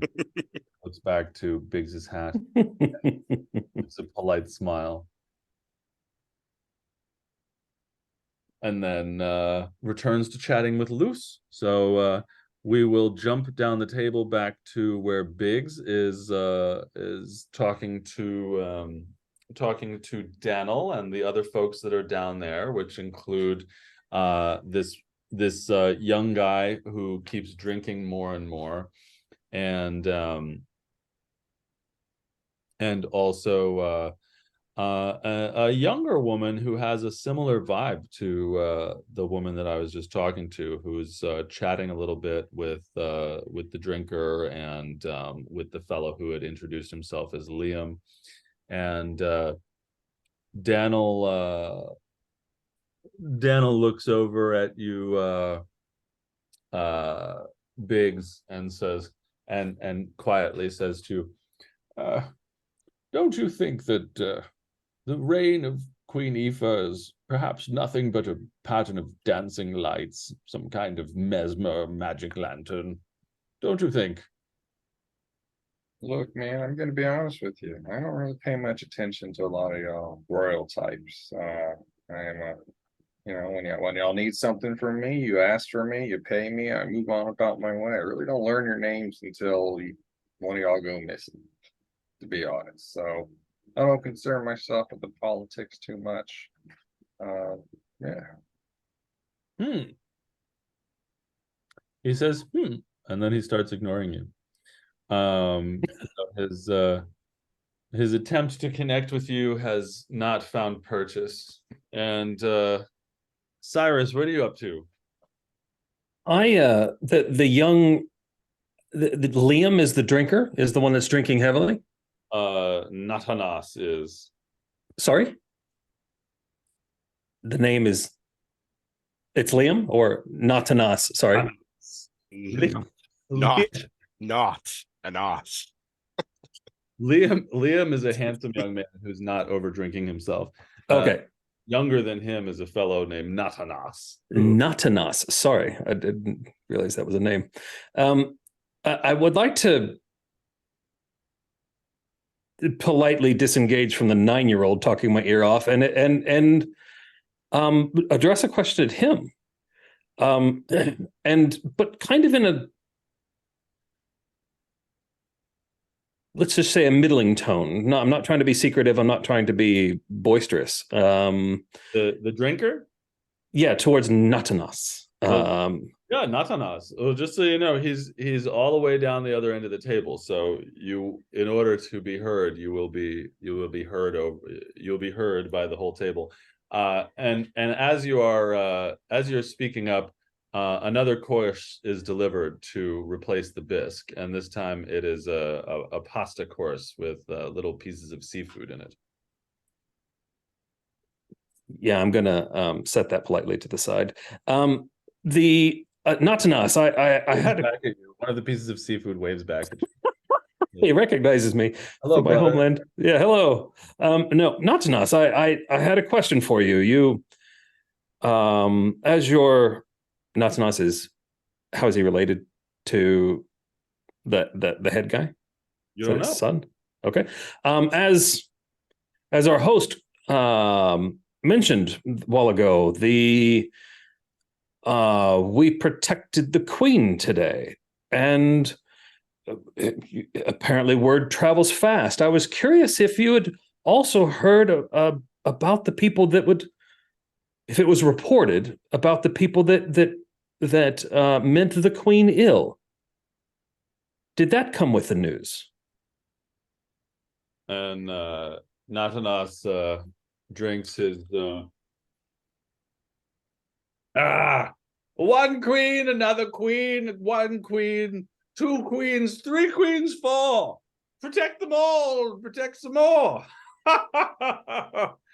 You're heroes, heroes, protecting the queen. Very good. The question, my question was this, that they seem to be about your age, and I was wondering if you had heard of any discontent amongst the young people of this town, that, or any. I'll leave it there. If you had heard any discontent amongst the young people in this town towards the queen. He says, discontent. Everything is worthy of discontent, is it not? All right, I'm not going to push it too much farther. I like this guy. For some reason that hurt my throat. I was trying to get the drunk guy talking, and he's not. This is what happens. This is Yeah, what that's happens when you age. Drinking water hurts your throat. Well, your question, as I said, is heard by the rest of the table. Why don't you roll insight for me, Cyrus?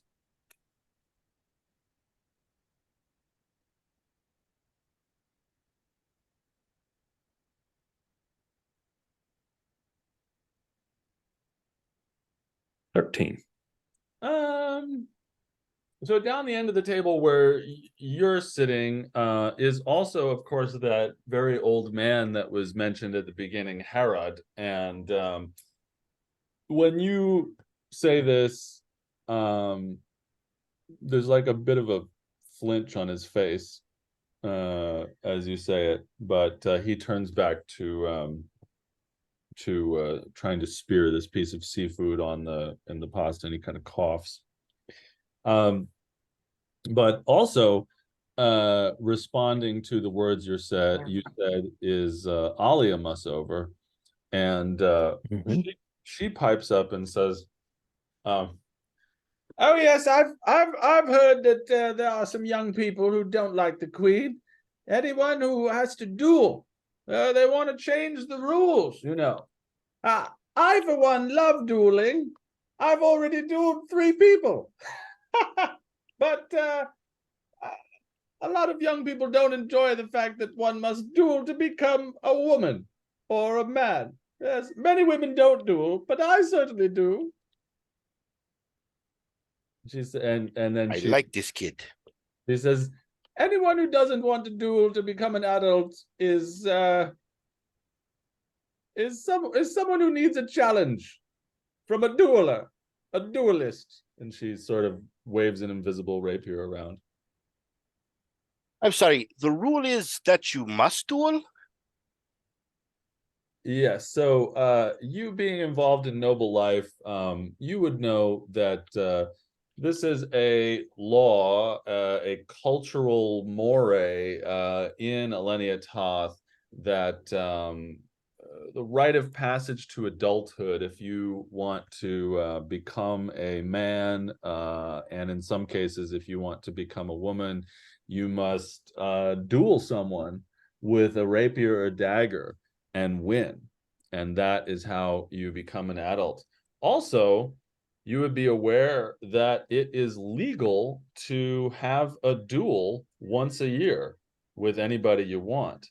So dueling is actually a pretty big part of society in Elenia Toth. If somebody does you wrong, you can legally challenge them to a duel once a year. You can have a duel with anybody you want. And then also to become an adult, one must win a duel. Are So these rules applicable just to the nobility, or is this kingdom wide? this is everybody. So And Alia brings up that there may be, if there was a reason young people might be upset, it could be that they don't like the dueling laws. But she's already dueled 3 people in one, and she loves dueling. Jake, sorry to ask about my own backstory. Would this also apply to Kanyamo? No. This is this country. Yeah. and what's the status of with Rocinante? How does that compare? Rocinante like loves dueling. It's not like they don't have the same sort of law that in order to become an adult you have to win a duel. But people in Rocinante duel each other all the time. Right. It's not like once a year we'll have my once a year duel. It's like, let's look for a reason to duel. Right. But it's not compulsory. So what is the, like, if they don't duel, is there a consequence? Is there a withholding of rights of some kind? Or is it just more a social expectation in Elenia Toth? It's a social expectation. Same way people are expected to go to prom, or people are expected to lose their virginity. It's you're not considered an adult unless you have a duel. And if somebody is getting older and older without having their duel, they're going to experience a lot of social pressure, and perhaps even be disowned by their family, since it's what makes a person an adult in their eyes. I would say it's similar to some of the pressure society puts on people to go to college or take the SATs.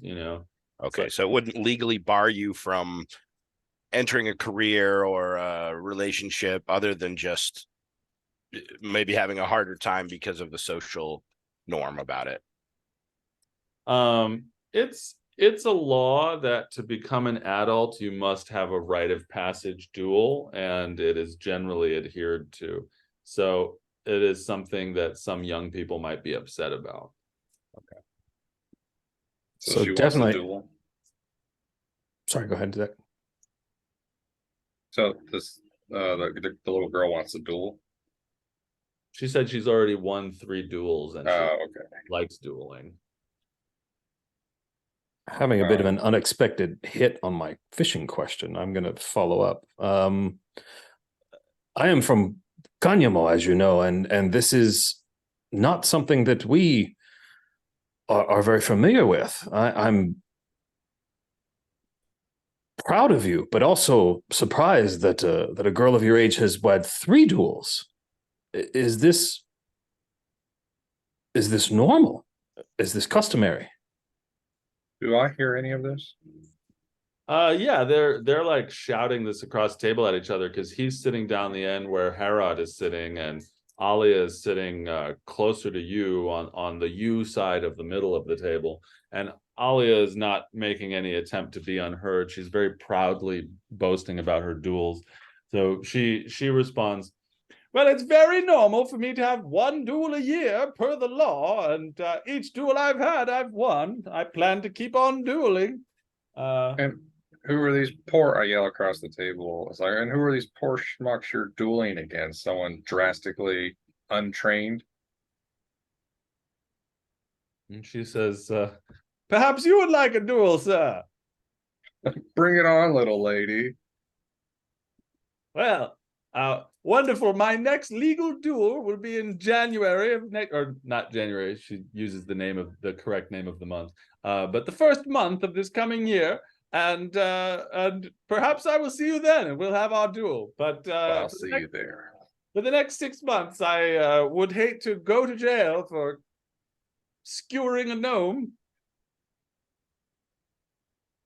And yeah, this 14-year-old girl sort of boasts at you, and her father looks proud about her boasting, and some of the other people sort of smile about her boasting.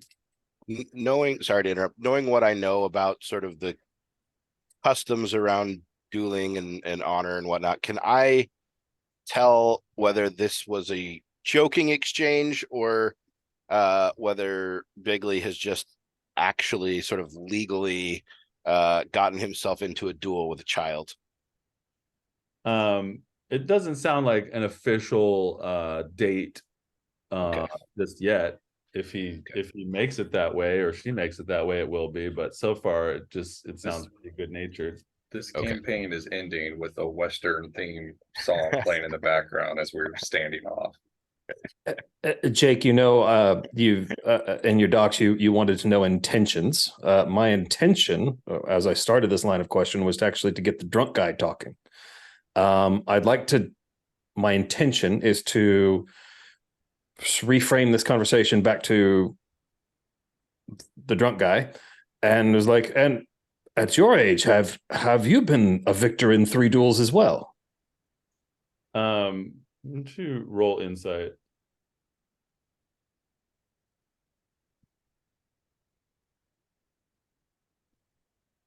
Five. All right, so you ask him that, and he says, "Duels, duels, duels. Oh, love to duel. I'd like to duel with this wine glass."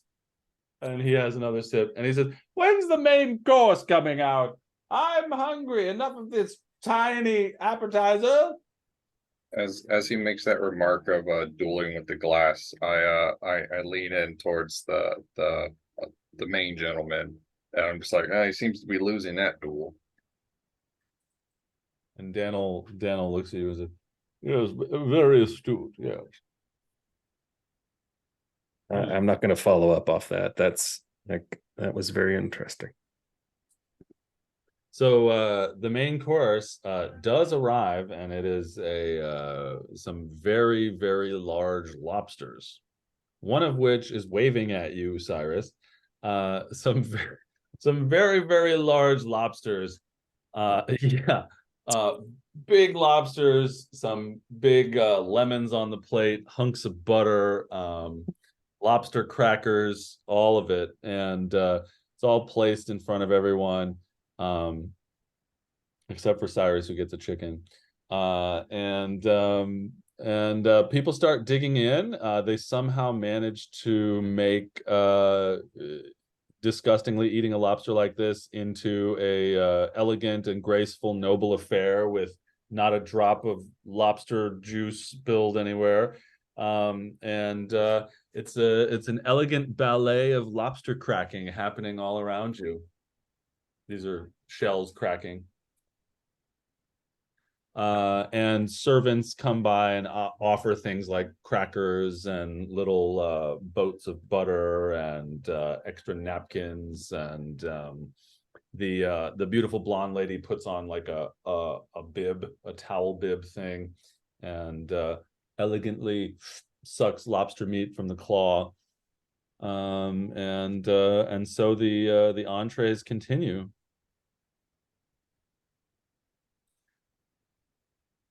I'm going to pick up on the boats of butter and just ask the history of this house. Is this a seafaring house at all?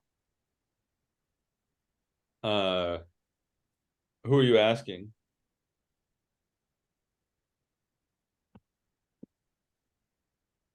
Daniel's the head? Is that the head of the house? Is this do you have a history with the sea? Is this a seafaring house? You shout that down the 20-person table to the head of the table. I'll just ask it generally. And he looks at you kind of like amazed that you've shouted, and looks at your drink glass and wonders if you're trying to keep pace with Natanas. And then he responds, "Oh no, I'm sure you're aware. Our history is in copper mines. Copper mines, of course, not the sea. But we do enjoy seafood. Of course, don't you?" And he raises a glass. "To our friends who saved the queen. Good Queen Aoife, protected by these three." And as he says that, Alia sort of pipes up and says, "Oh yes, good Queen Aoife. She's always talking about the prosperity via the printing press in her official proclamation. Can her false words be heard in the alleys of the chop where children starve and safety is but a daydream?" And as she says this, the older man, the 80-year-old man who's sitting down near Cyrus's end of the table, just sort of pounds his fist on the table, shaking his plate, and coughs. Almost as if he's got something stuck in his throat. And a lot of the people at the table turn down to look at him, and he sort of regains his composure and says, "Excuse me," and starts to eat again, which puts an end to the spiel that was happening. And so Daniel still has his glass in the air, and he says, "To the heroes," and people raise their glasses and clink them.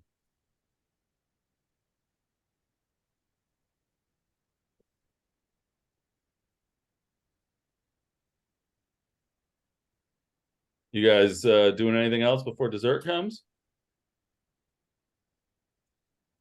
I asked the question I wanted to. I'm good.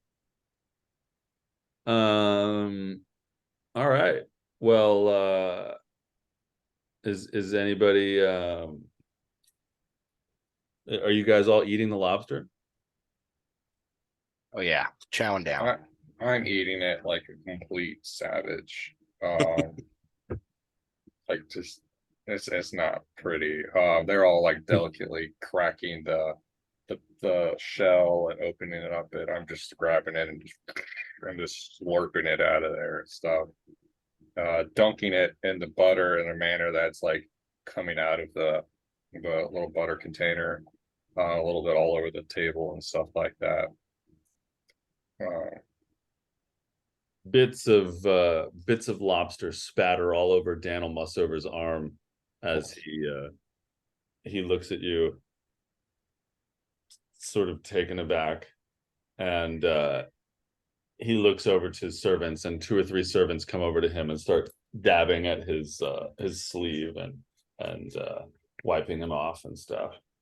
And he looks back at you again, just kind of aghast, and he chats to someone else who is not you.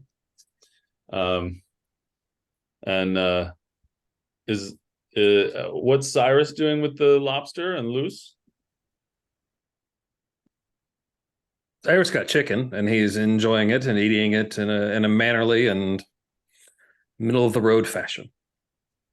He's satisfied with the conversations at dinner, with the information, and really wouldn't press the issue too much farther at this time.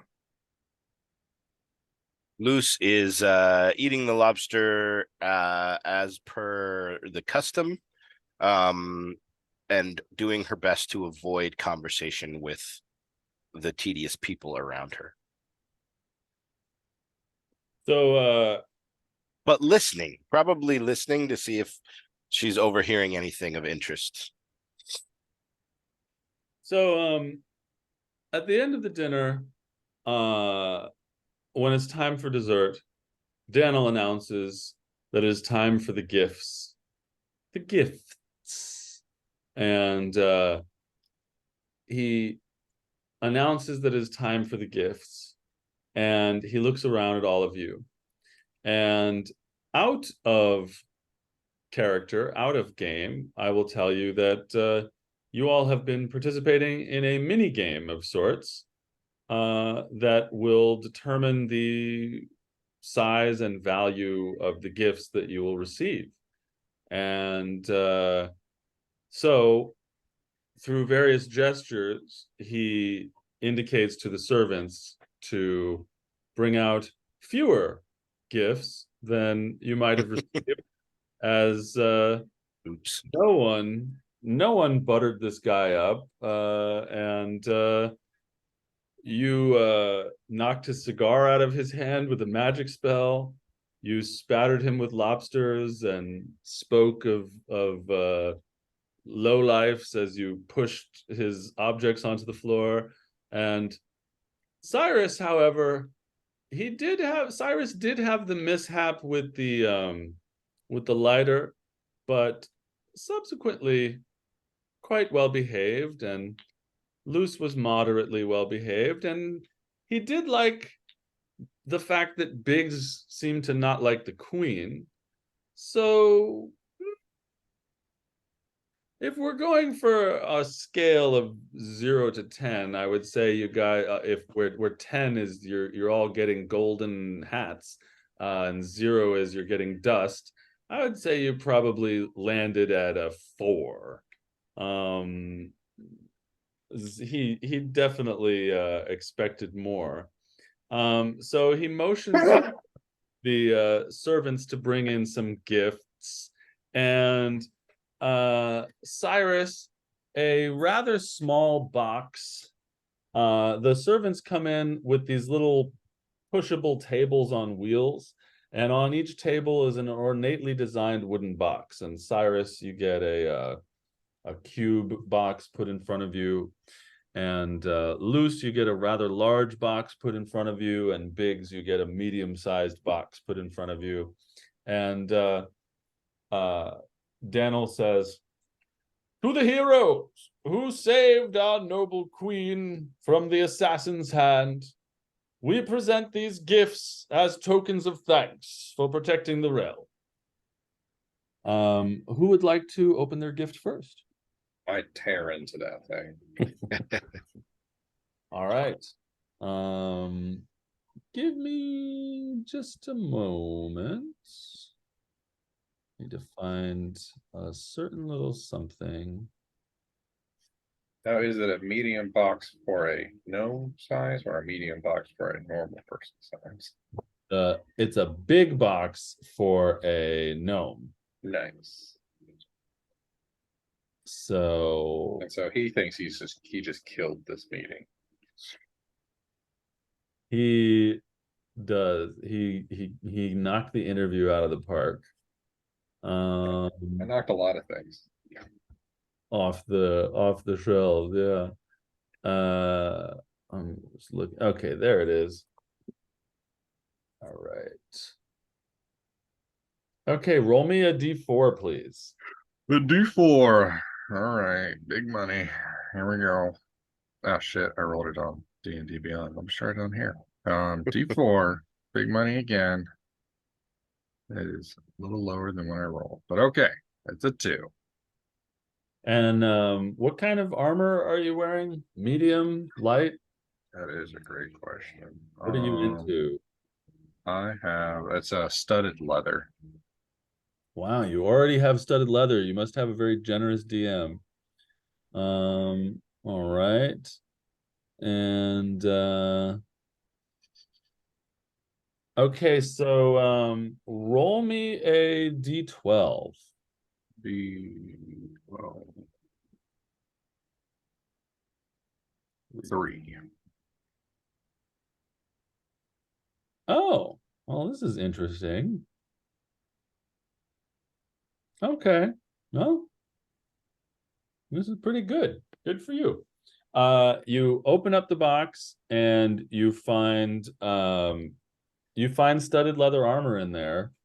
And the shoulders of the studded leather armor have plus signs worked into the leather around the shoulders. And there is definitely something magical about it. All right. Luz, roll me a d10. Okie dokie. A 4. My bad. Roll me a d20. Okay. 14. A nat Ooh. 1. Okay. Now roll me a d4, please. A D4. Yeah. Okie dokie. 2. Okay, and what kind of armor are you into lately? I'm currently wearing chainmail. So heavy armor you like? Sorry, maybe it's a chain shirt. It's medium armor. That's right. Yeah, chain shirt. Yeah, I don't want heavy armor. It'll make me not stealthy. Yeah. So let's see. Chain shirt. I also have a shield. Okay. Okay.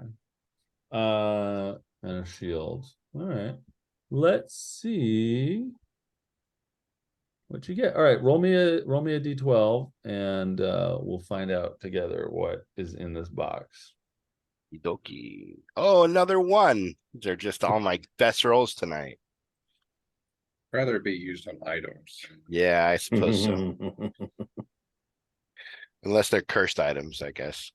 That's fair.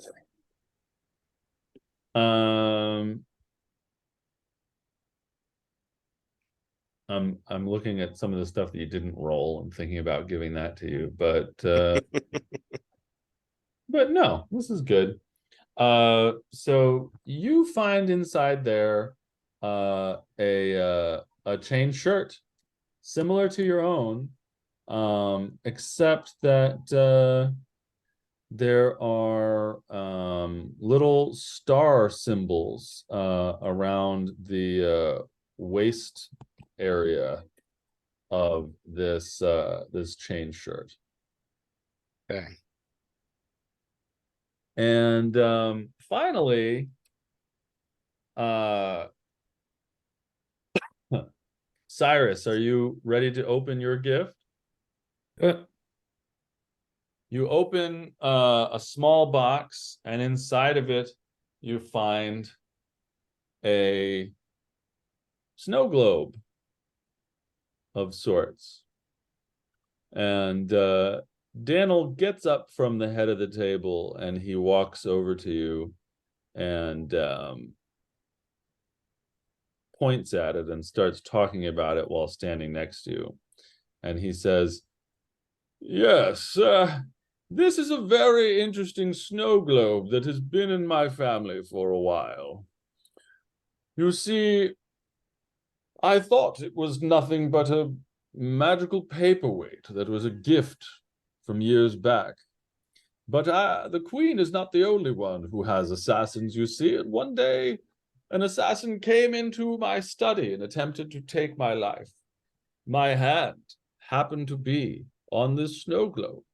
And when the knife attempted to pierce my skin, it just so happened that my skin turned to stone under the blade.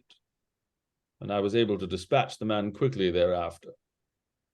I thought to myself, this is a special snow globe, so I took it with me to the battlefield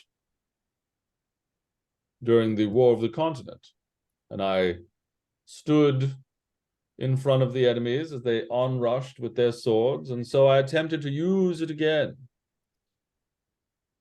But as the man came towards me with his sword, a flock of geese flew from his lips harmlessly up into the sky, and I was forced to kill him the normal way with no stone skin whatsoever. I'm not sure exactly how this works, but there's something special about this snow globe, and I think you should use this to defend our kingdom." And he passes it along to you. Thank you. This is a most intriguing gift from a gracious host. And everyone claps about the gifts. And I would like you to let me know if there is anyone specific you'd like to speak with or anything else you'd like to do before the dinner ends and you are invited to return to your rooms for a night's sleep.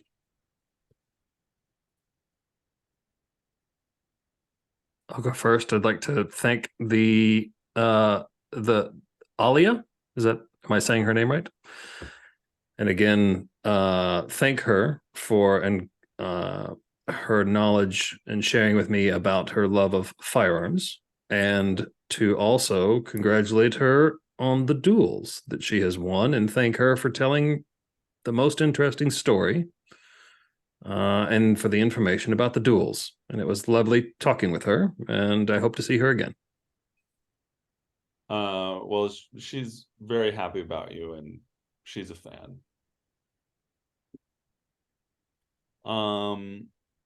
Anyone else have anything they like to do or person they'd like to speak with before the dinner ends and they find themselves back in their sitting room?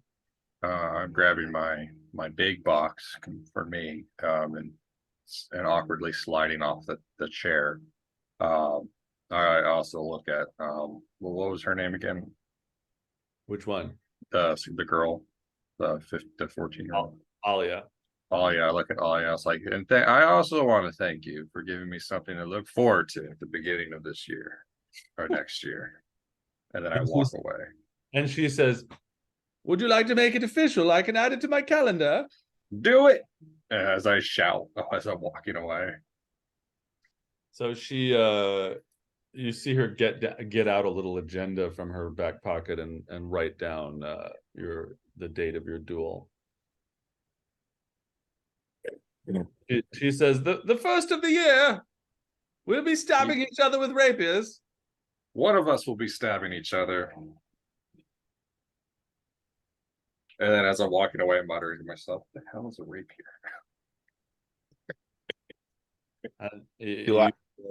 You probably don't know this, but there are a lot of very specific rules about the legal duels.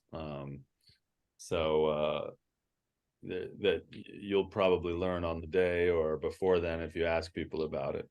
I'm But- imagining that duel scene in Firefly, if y'all have ever seen that. Oh yeah, the one where I remember that one. Luce, anything you want to do before you end up upstairs in the sitting room? Do I overhear this little exchange? Because now I'm concerned that there's going to be a murder of a child. You do overhear it, yes. Okay. Well, first of all, I would definitely, to the degree that is polite, bid farewell to my seatmates. But otherwise, not really, no specific questions or anything. I would definitely thank the host for the gift and for the dinner. But I would make it a point to go to Alia and be like, my friend, I do not think Mr. Bigley over there is as familiar with the customs of dueling. I believe he was simply joking around with you. Perhaps you should not write it in your little agenda there. She says, I've never been one to say no to a duel. Duels are fun, and they are a way of life here in our country. I know in your country of Rocinante, you also love dueling. So I know you understand, and I look forward to a good duel. Oh yes, I do understand, and I love a good duel, but I do not know that you want to fight that man there. And she sort of whispers to you and she says, and it'll be the first duel where my opponent is shorter than me. Tell me, in your last duels, did you kill or simply maim your opponents? She gives you a big smile and says good night and takes off. But as a person of a noble background, you would know that these duels are usually to incapacitation and sometimes death. All right. I'm gonna follow after Bigley and be like, you should not joke around about dueling. It is a serious matter. What if you have to kill that little girl? Well, then a little girl will be killed.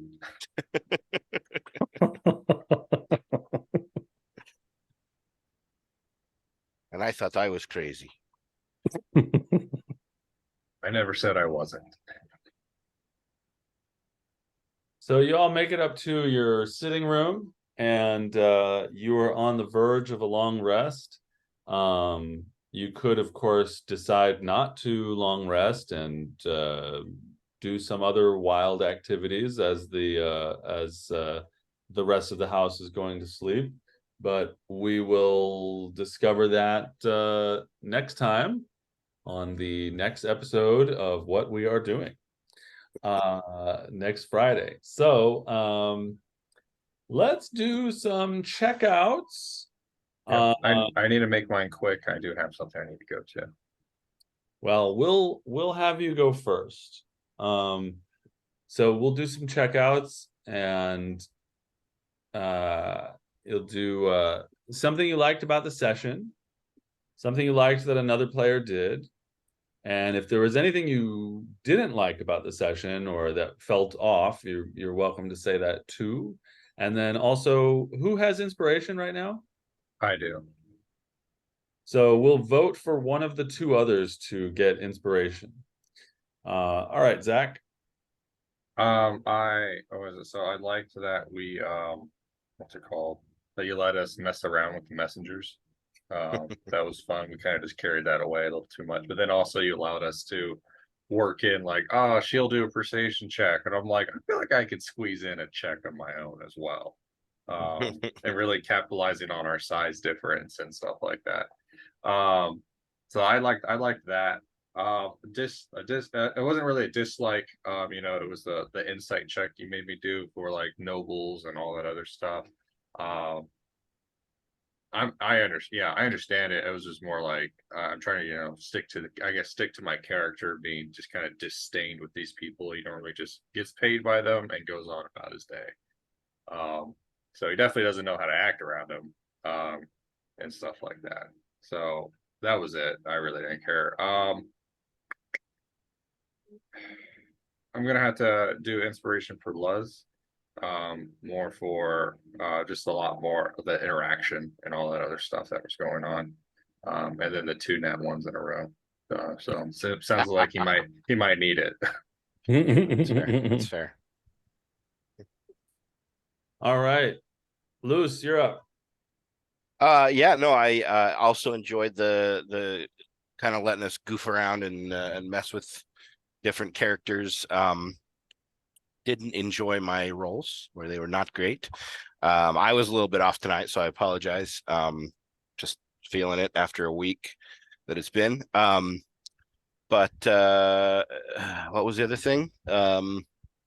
Session, player, anything you didn't like, and inspo vote.